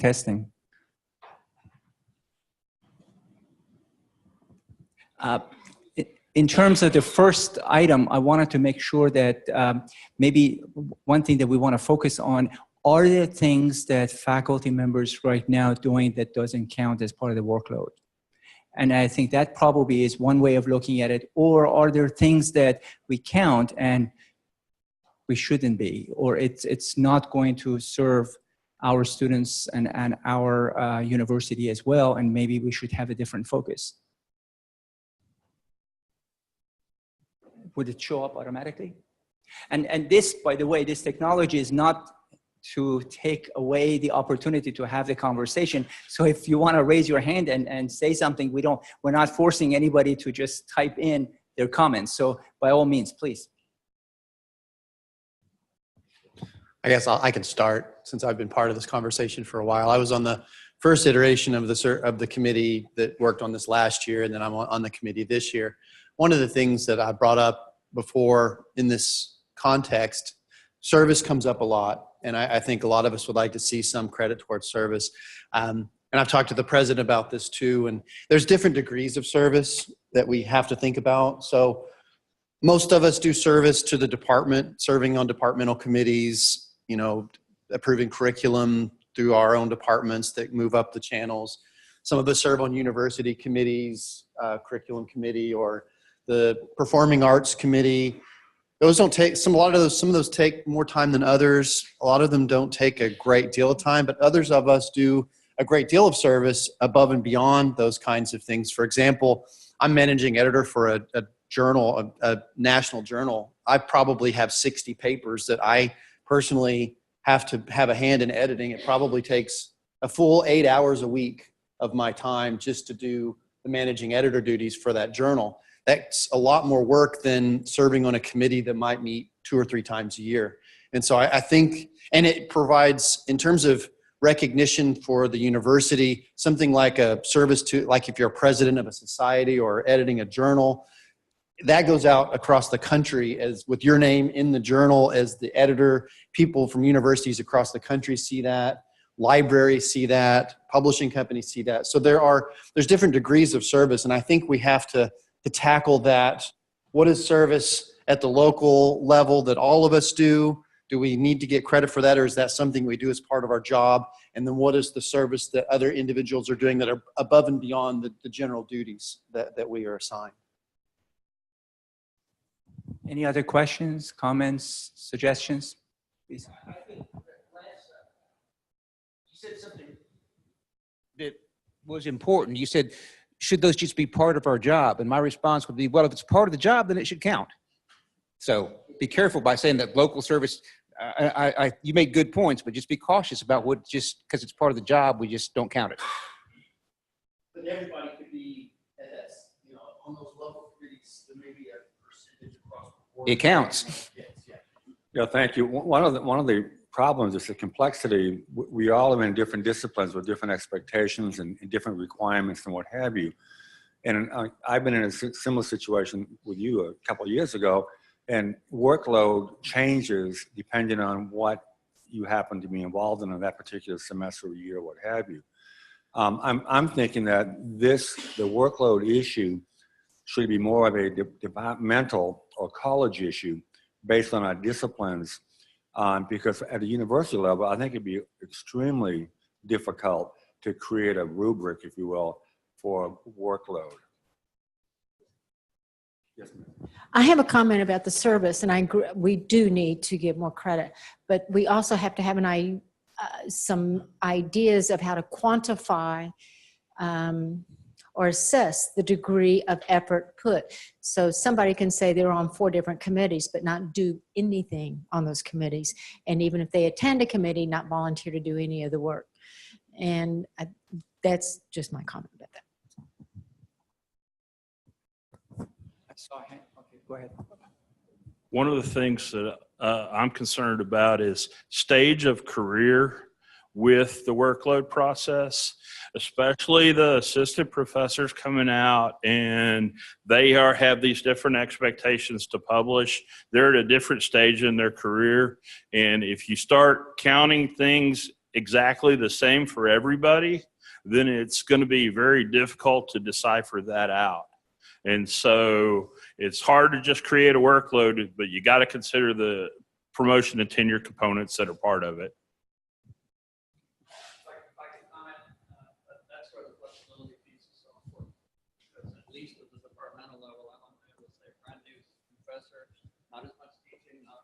Not as much teaching, not as much service, more time to get their scholarship going, and adjust that in a way that we still produce as a department. But other people do a little more of this so that the new faculty can have a workload that helps them get to where they need to be. I also forgot to mention, I teach a graduate class in stat that starts in 5 minutes, so I'm going to leave. But thank you. Look forward to hearing from the rest of the committee what everyone had to say. So thank you. Is there any consideration for large class sizes or graduate courses? Definitely, I think these are the type of things that would need to be considered. The question is going to be whether or not we want to have a prescriptive model such as the one that we have right now, and whether that is the one size fits all or not. I have been trained to think that a class of 20 may be too many in one discipline, whereas it may be just a start in another discipline. So that's why there are some issues in terms of, like, I think I understand flexibility based on discipline might be an issue that we definitely need to consider. At the same time, flexibility based on a stage of development, and that I guess lends itself to what was suggested earlier, that maybe the person who needs to help balance that would be within the department, because they would have a recognition of what the stage of development the faculty is, as well as the discipline itself. Questions in the back?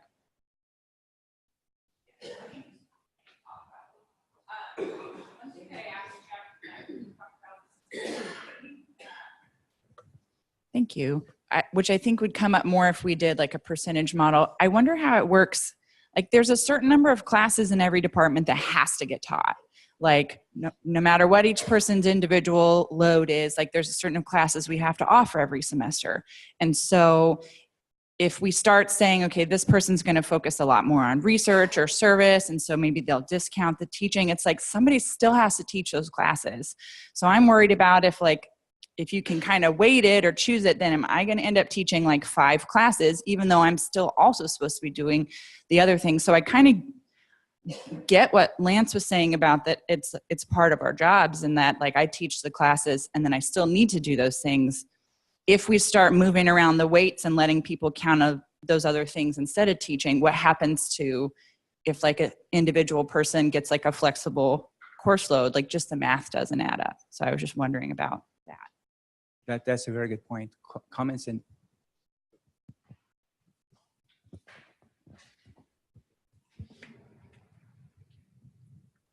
I want to lend support to the idea of giving the chair some discretion, because it's the chair who knows what the class staffing needs are and where the professor is in his or her degree of development or whatever. And the chair is going to be stuck with staffing those classes, and without the budget to do that, then it really creates a problem if a faculty member decides to go off and you spend energy, doing this or that kind of service, or this or that kind of scholarship that takes the faculty member away. So I would just support building in discretion on the part of the chair, who's most in touch and responsible for what's happening in the department.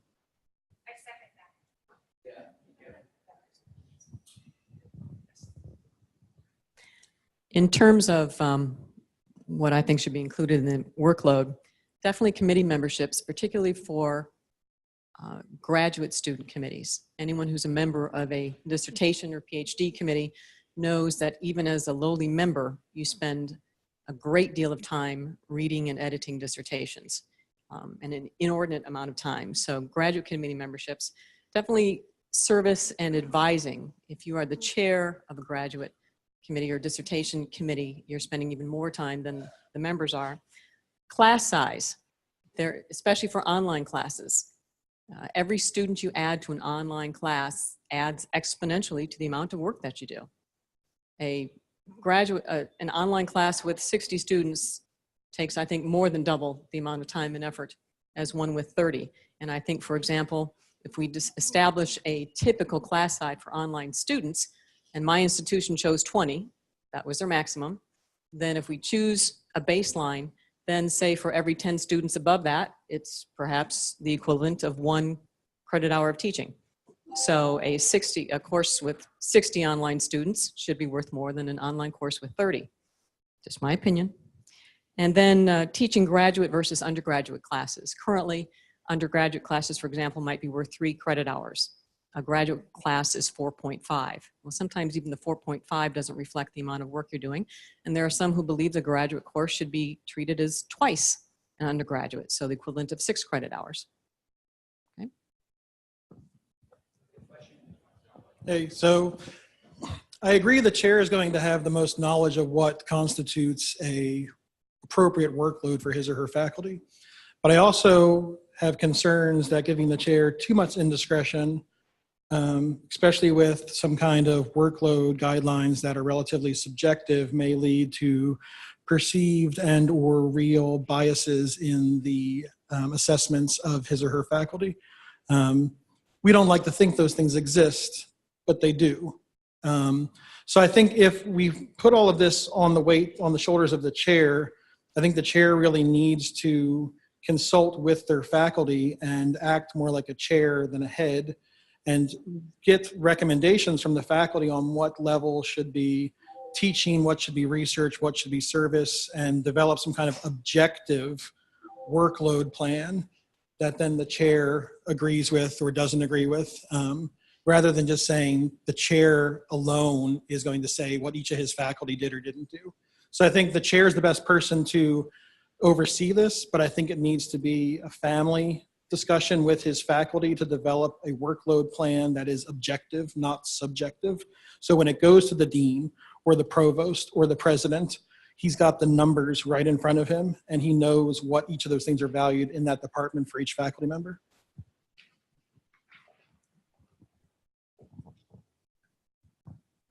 So in addition to some of the issues that have already come up about graduate committee membership, some of the disciplines, especially those I'm familiar with, we're working not just with our graduate students at the time or semester that they enter into thesis, but all along the way. And so that committee membership through the duration of a 3-year program is intense and ongoing, yet they're receiving no credit for that in our current workload. Secondly, I think there are a number of departments across campus and courses that require a tremendous amount of time and energy for activities that take place outside of class time. So things that augment our teaching, but are not necessarily a part of the course.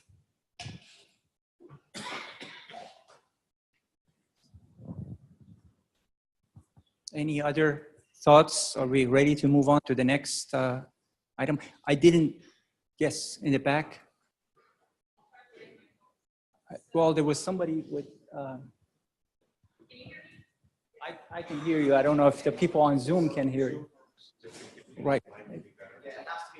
He's going to give you the mic.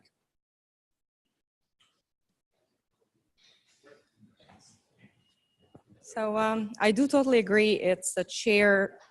He's probably going to be the best person to know about the workload within his faculty, but I think some university-wide decisions need to be made for this, like how much do online courses count versus face-to-face courses?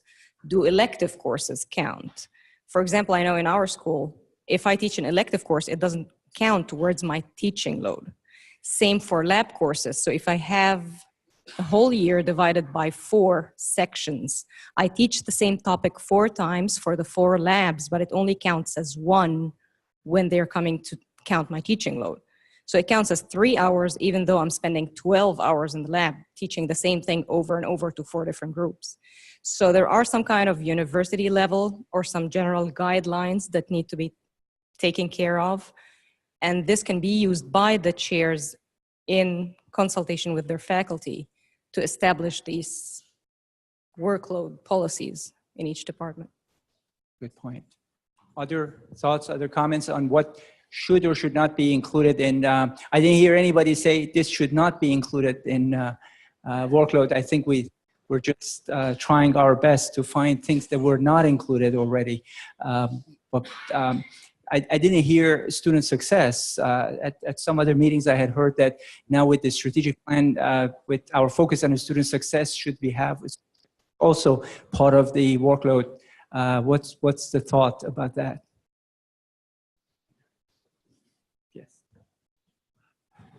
Well, I think that's one of the things that I was thinking of when I made my comment, because one of the things our department does is we have a symposium once a semester that's all about professional practices and career preparation, right? No workload credit currently for that. So that's one of those things. As we transition to the second part, I want to reemphasize what Lance said, and that has been part of the conversation we have had at the meetings, is that we want to make sure, and that was sort of a trick question when I brought up earlier, that does the student success count as part of the workload? I'm hoping that all of us would do everything intentional. So if you're in the class, that's a student success. Might have office hours, I'm going to see the students, that's a student success. I'm doing research and I'm getting students involved with my research, that's a student success. Not that every Thursday 4 to 5, student success. So I'm hoping that we would be able to be more intentional about how we would tie all of this together. And so that was a trick question. Transitioning into the second part, which was? The second part of, you mean the organizational, is in terms of the, how do we value, what is the metrics that we're going to use? The metrics is the second part. And I think Dr. Barquet had some suggestions in terms of whether it should be percentages, whether it should be workload unit credits, or whether it should be based on number of classes. And so there are different ideas, and we want to make sure we hear what your ideas are. And we are capturing everything that is said, as well as everything that has been sent in here. And if you see anything that you want to talk about, please get us to talk about that as well. Yes, please. Yes, I want to support the bottom blue one, more credit for advising graduate students, especially thesis students. When I first came here, I had typically 6 graduate students for the thesis. Now I have 25. That's unheard of. I've worked in 4 universities. No one has ever had 25 graduates, to my knowledge, 25 graduate students advising and working with a thesis. That's because of online, and I think we've got to look at online as a new pedagogical problem. It's positive in many ways for students, but it creates an unusual burden for faculty. And somehow we have to sort that out in the next couple of years, I hope. Actually, it's interesting that you brought up the student as we transition to the other question. You brought up the thesis and dissertation. One of the things that we have discussed at the committee, and I want to make sure I hear your opinion about that, is this student success driven? Because we have had cases, and I wouldn't name individual programs, but that there are a lot of credits taken before graduation and so forth, and of course for every credit that is either thesis or dissertation, the faculty member would take a workload credit from every 3 dissertation credits or from every 6 thesis credits. So is there a better way to incentivize the student success by saying that if the program has 12 credits, dissertation credits, can we do it at the end? So in other words, 12 credits is equivalent to, let's say, 4 faculty workload credits. So you graduate a student, you're going to get the faculty workload course release at that time, rather than having a student that would take maybe 40 or 50 dissertation credits before graduation. It's just a thought. Yes. I just have a question. I love that the committee has done some legwork in terms of gathering policies that other universities are using in terms of percentages or, hours or courses. And I'm wondering if that could be made available to kind of wrap our heads around as we continue the conversation for people not on the committee, because I can't really wrap my head around the different needs and different methods and what would be best. I'm sure we can make it available. Yes, we can provide through Faculty Senate, we can provide all of this information to everyone. I want to advocate for in terms of the second category, in terms of the metrics, I think what most institutions typically do is they use it as percentages. Position responsibility, research is worth X, teaching is worth something, and service is worth something. And in fact, we probably have, I'm actually an example, as I'm an endowed professor. When I was hired and I negotiated a contract, and it basically has to do with position responsibility. I wanted to spend more of my time in research, a little more time on service, less time on teaching. That's basically how I defined my own workload, if you will. And then at the end of the year, I have goals, and then I meet with my department chair, and then we go through them, and he evaluates me and the dean evaluates me to the extent to which I have achieved those goals. This makes sense to me, and from an academic standpoint, from another standpoint, it also might be helpful in balancing this idea, how much flexibility to give to the chairs, how much discretion to give to the chairs. If I have a very clear position responsibility that says I'm spending 75% of research, X amount on teaching, and X amount of whatever, then that's basically going to be the guide that helps the department chair work with me, or the dean or whoever evaluates you, to make sure that the evaluation is done in a fair and flexible way. Look, I like to speak to the dissertation credits as well as the thesis credits. Since 2011, in the doctoral program in human resource development, we've had one release time for dissertation credits when a faculty member generated 28 hours in one semester. I personally have 28 hours this semester, and I can look around the room at some of the doctoral faculty here are equivalent to what I'm doing, getting no release time. Yes, it goes to work credit, no release time, because we're in a small department without the resources accordingly. Maybe speaking to your department, sir, I do not know. But the bottom line, when you got 25 students who are doing theses, that's really, in my opinion, outrageous. I did not see any of that in the document in front of us. It's too ambiguous. It's not solid enough in terms of those kinds of accommodations. The University of Texas at Tyler, when I came here in 2010, had one doctoral program. We now have one in HRD. We have one in Pharm Doc. We also have another one in nursing. And I understand we're going to have one in counseling psych. We are beginning to graduate into a far more sophisticated institution, one of which I know, sir, you have been interested in how many graduates we have in the PhD programs. We have to start taking that into account as we look at a workflow document of this nature, not just today, but 3, 5, 7 years from now. Thank you. Can I make a comment? Can I follow up with a quick comment? I think this conversation that we're having is actually going to have some unintended consequences that I hope will happen. For instance, when you have someone who has overseen 25 theses, if I heard you correctly, Robert, that is academically not acceptable. How can you possibly keep the quality if you have that many theses in a given year? The Council of Graduate Schools has some guidelines for dissertations, for master's theses, and that number is 6, no more than 6. And so I hope that this conversation, at the very least, it has one of those unintended consequences to get us to rethink what we do and how we do it.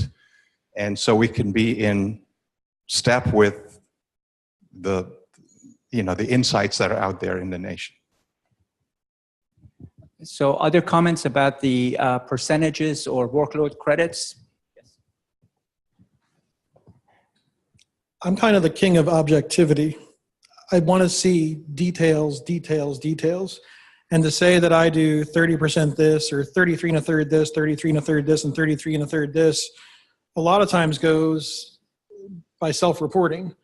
And to me, you can say, well, I'm doing a third research, and a third service, and a third teaching. And teaching is relatively easy to quantify because you've got enrollment and numbers and the credit hours you teach. But I find service and research on occasion to be a lot more subjective.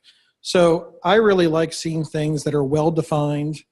I would say the percentage system is fine for expectations in terms of what it is you should be doing, but then how do we objectively say those are the actual percentages that you are doing?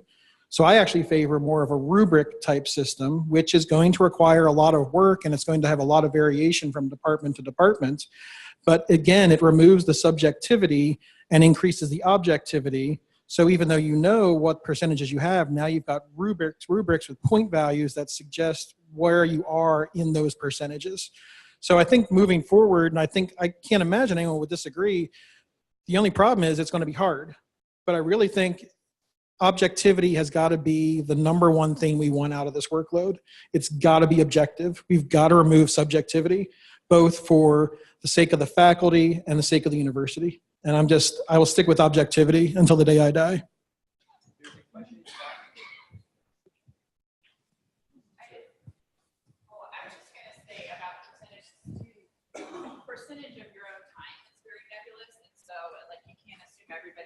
spending the same number of hours. And so to say you spend a percentage of your time, it's assuming we all spend the same amount of time, and the math doesn't work on that one either. So percentages. And I was actually going to say teaching in and of itself isn't, I don't think, an objective thing either. Because like in the psychology and counseling department, we teach a 3-credit-hour graduate course that many of our faculty teach. And there are 6 students involved, which makes it seem like not a very heavy class. But for every single one of those students, we have to give them an hour of individual supervision outside of class and supervise their 10-client caseload, which means reading case notes, reviewing diagnoses, mental health plans, all that kind of stuff. And right now that doesn't count towards our workload at all.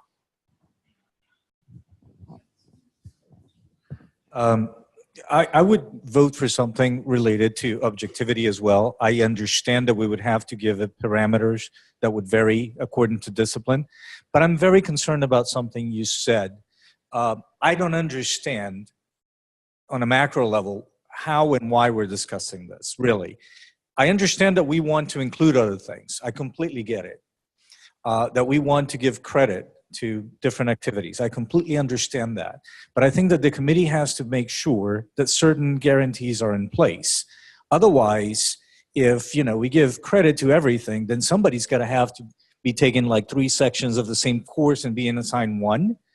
And if we make it very, very ambiguous, as I also agree, Dr. Gilly, that we might be getting into this document, that there might be some room for abuse. So I think that we should be making very sure that certain limits exist. Like faculty, considering student success, could not be teaching more than X amount of courses or credits or classes, factoring in the level of the class, factoring in whether it's online or not, because the math, I agree with you, doesn't work. If we include everything, okay, so the adjustment variable is, are you going to guys get us more lines? I doubt it. Or are you, is someone going to be teaching 10 classes? I don't want to be that guy. So how does that math work? I think that we have to be a little more objective because of that. And I understand if it's not going to be one rule, but we have to give it parameters in order to be fair. That's my 2 cents.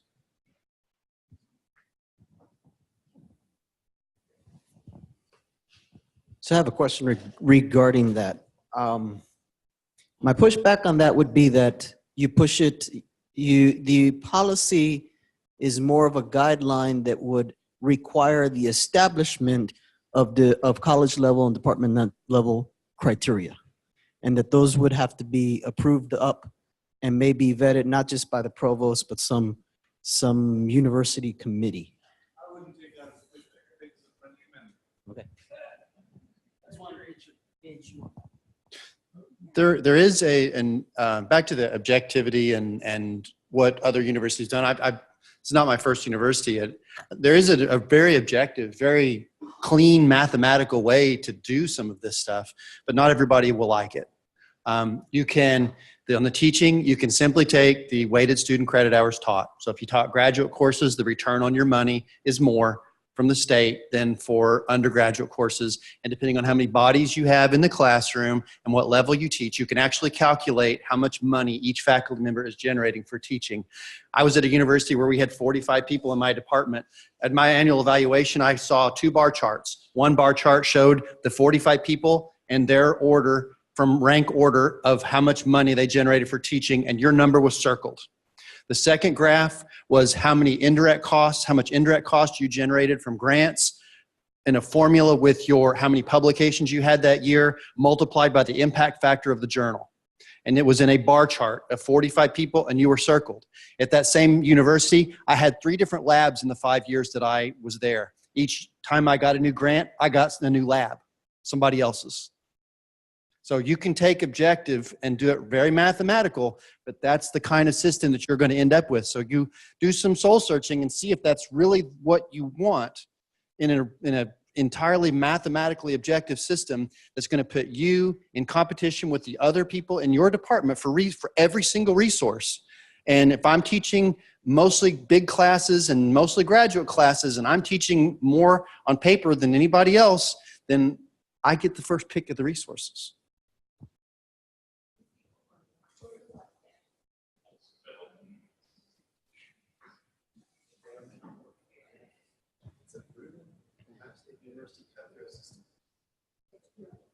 I was going to say one other thing about the objective part. In a strange way, we're already doing that, but usually these percentages go to how you're going to be evaluated. And if you go in and you put 50% research, well, I could tell as a department chair, I know whether you're doing 50% about your time on research, because you can look at that research productivity at the end of the term or end of the year when you're doing the evaluation, you're going to know. And so usually you can adjust those things depending on what people do. I remember, if I go back to UCF when I was there, and they redid the workload, and they allowed faculty to pick their workload after they'd gone through the tenure process. In other words, if you wanted to lean towards teaching, you could lean towards teaching after you had gotten tenure. And what would happen is your teaching load would go up, but your research expectations would go down. At the same time, if you're on a research load, yes, you could have your research, your teaching load would go down, but you had to produce. And so it's one of those things where it's a catch-all. And when you get to that level, the objective part came in, because how much you're producing has to fit what that workload was on the research side. And so anyway, I think you've experienced the same thing, Dr. Moran, on that. Okay, sure. Was a question right there? I was wondering if there is budget supporting the new calculation of teaching load, because I'm afraid that it might just go back to original no matter how accurately we calculate workload if there's no funding is supporting in order to make a correct adjustment. So for instance, if we calculate correctly for workload, and we ended up needing more adjunct professors, that means that we need more budget for that part. And if the budget is not available, even if the numbers are correct, then we will end up doing the same thing. So I was wondering if there is any support to make the adjustment correctly.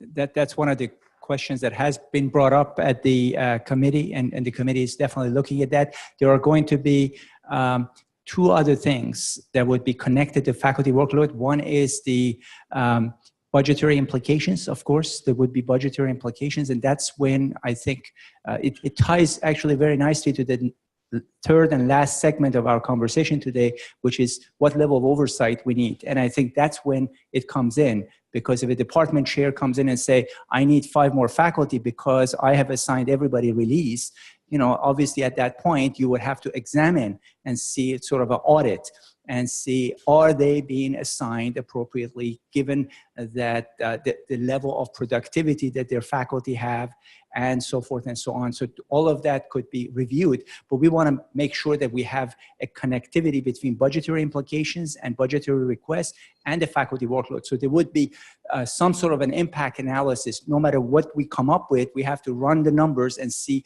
what would be the impact on the budget, because obviously we're not in a position that we would be able to say if this is going to increase our faculty needs by 50%, and definitely it would not be. So we will have to look at that. And that's why one of the suggestions on the table has been that each department would have that flexibility, but then at the same time make sure that the average faculty workload is maintained in such a way that not all of a sudden we would have a significant increase in budgetary needs.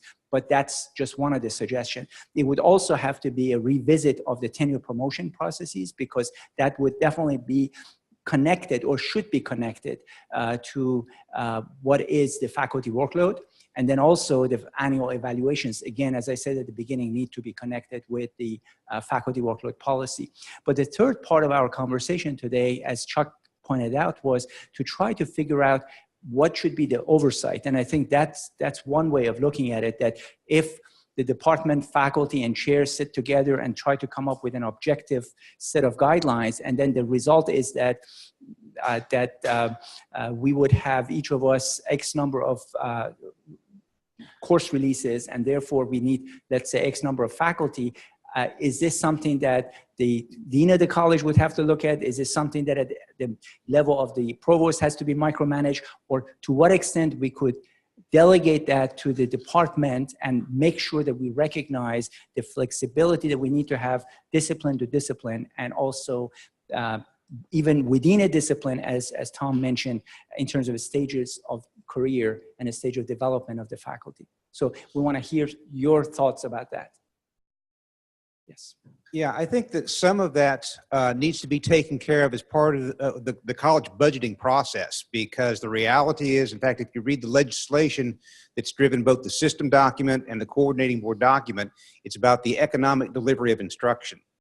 And so I think that's realistically one of the things we have to look at. There has to be, my sense is that there's not a great perception of equity across the different areas of the university. And I think that's something that has to be taken into account. And I think ultimately that's something that has to, that our deans and our department chairs have to be accountable for the budgetary implications of what they're doing. Very good point. Other thoughts?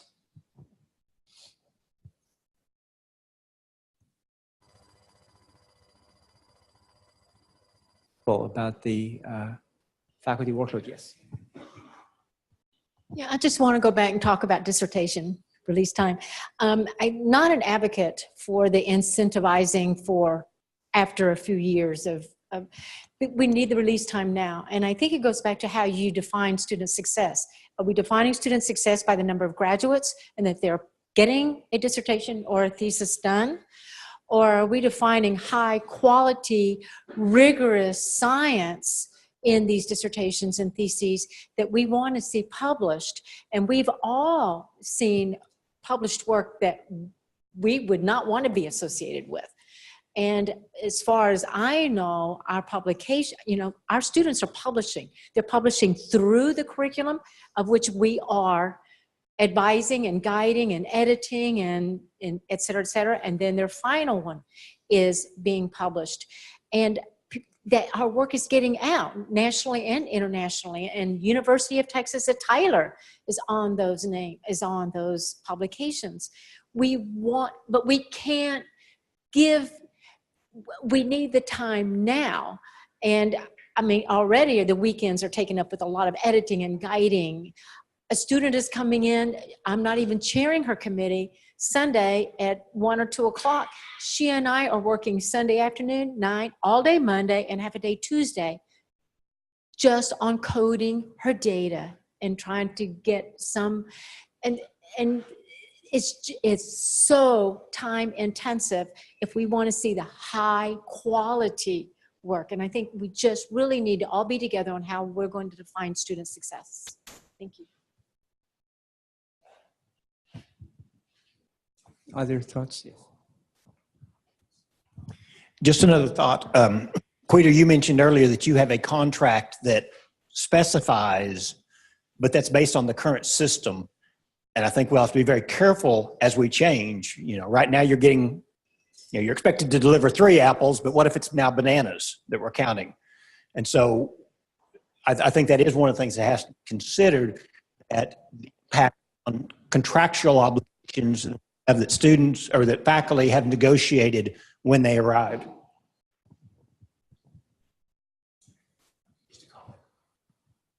That's a good point, but I'm not sure if the system is asking us, are we able to change the faculty workload? That's what you're saying, right? That may be something that we need to look into. Jerry? I want to echo Dr. Duke's misery. I just want to challenge the committee and the rest of us in the room, because I think we're looking forward as an institution. We're changing, we're evolving. From a strategic and strategy standpoint, what institution do we want to be 10 years from now? These are the kinds of rudimentary things that we have to put into place to answer that question. I think University of Texas at Tyler is not going to be the institution that we know it 5 years ago or even know it now. These kind of discussions and these kind of decisions, and I challenge the committee with this question: what do we want to be as we look forward? Because I think these kinds of discussions about high-level quality and identification notoriety are the things that I think are very important. And we've been doing this so much of the time at the undergraduate level, but our growth has come from the graduate level in the last 5 to 7 years. And I quite frankly think that we need to take that into account as we move forward. And our doctoral emphasis, as much as I know everybody in this room is affected by it, it is an image identifier that very few institutions of our size have the opportunity to benefit from. Thank you. Other thoughts?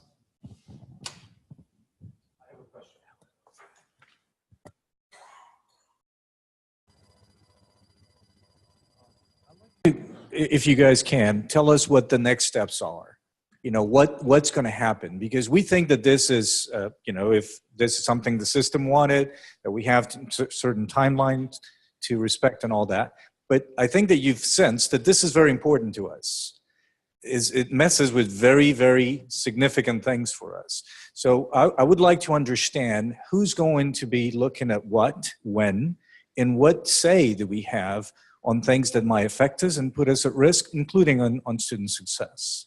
Sure. I think the process is going to be that the committee within the next few weeks would come up with some recommendations. The recommendations, and I would encourage you and everyone else who are here, as well as your colleagues who couldn't make it here today, to reach out to your representative in your college who are on the committee and try to provide feedback to them, as well as I have encouraged the committee members to talk to the faculty in their college to talk about what are the issues that they have and how to represent them in the committee. So hopefully before the end of the semester, we will have another forum to have discussion about the proposal that would be brought to your attention. And hopefully at that point, we would be able to have more conversation about what we want to keep, what we won't want to keep, and we'll go forward.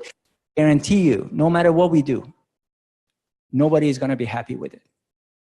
I would guarantee you, there's no way that we can come up with a faculty workload policy that majority would be able to be okay with that. Because even the current policy that we have, not everybody is okay with that. So there are issues that we need to address, and we need to be frank about some of those issues, whether it's dissertation credits, whether it is the number of workload credits for other things. We to be able to address some of those issues, see the budgetary implications. So every one of these are going to be impacted. And at the end of the day, we need to make sure we provide flexibility to departments.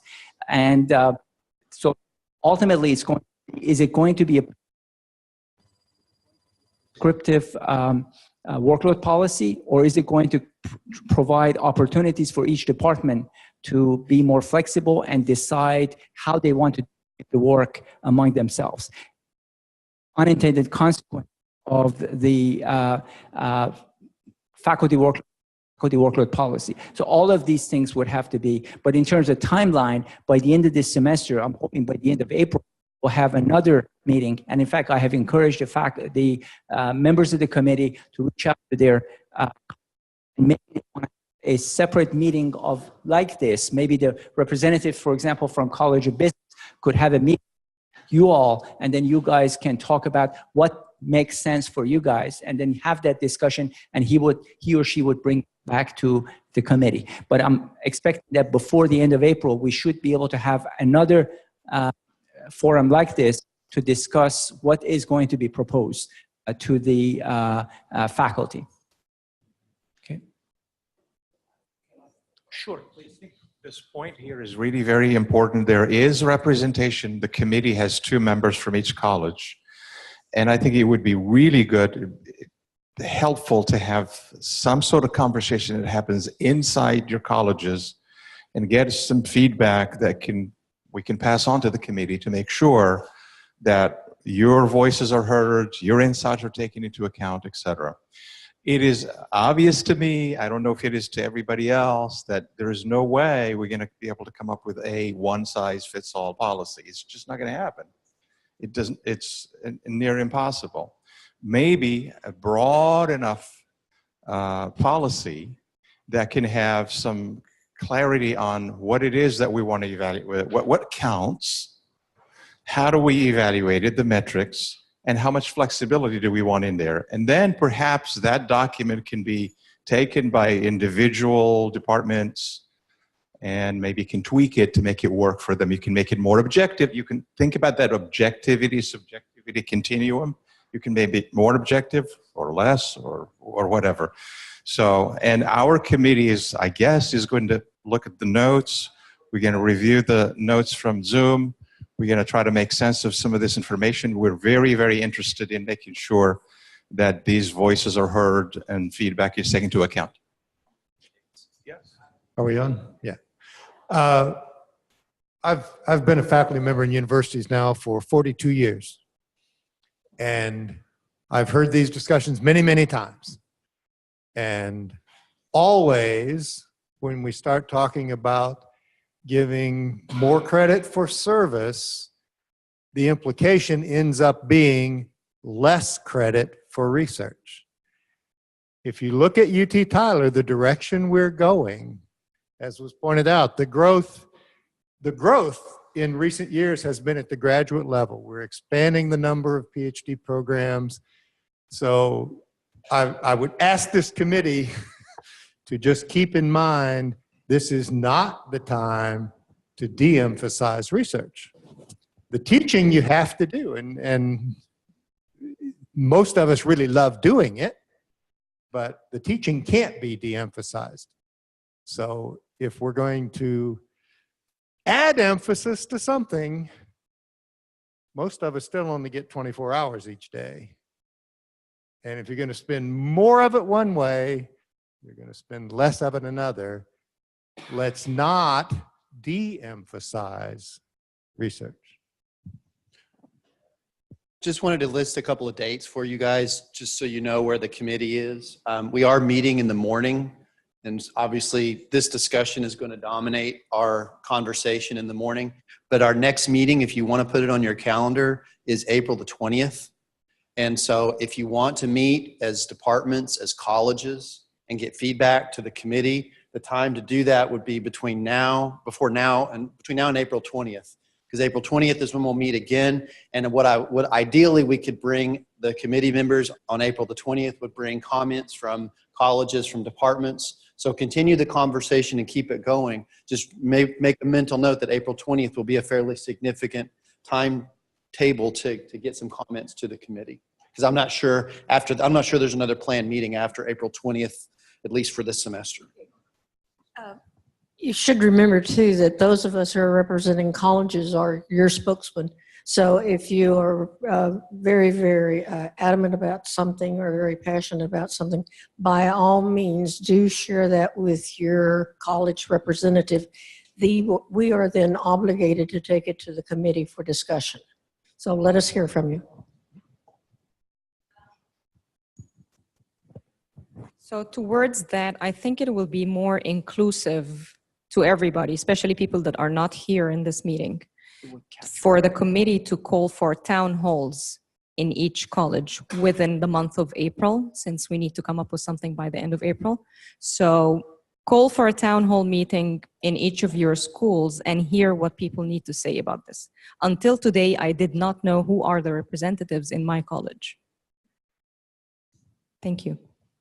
We will definitely do that. Yeah. There was one final comment. When can we expect to have posted those, what is it, 4 or 5 models that Chuck Barquet presented? When will those be available for us to, as something to direct conversation in our departments? Sure, we will make sure to send that information, maybe through the same website that they had. We will try to post those. These are primarily links to other institutions' workload, so we'll be able to provide those links. That's all public information. We'll definitely make that available to everyone. I want to thank everyone for the time that you have devoted to this. I know it's very important to you. It's also important to all of us. We want to make sure we have at the end a product that we'll all be proud of, even though we are not happy with.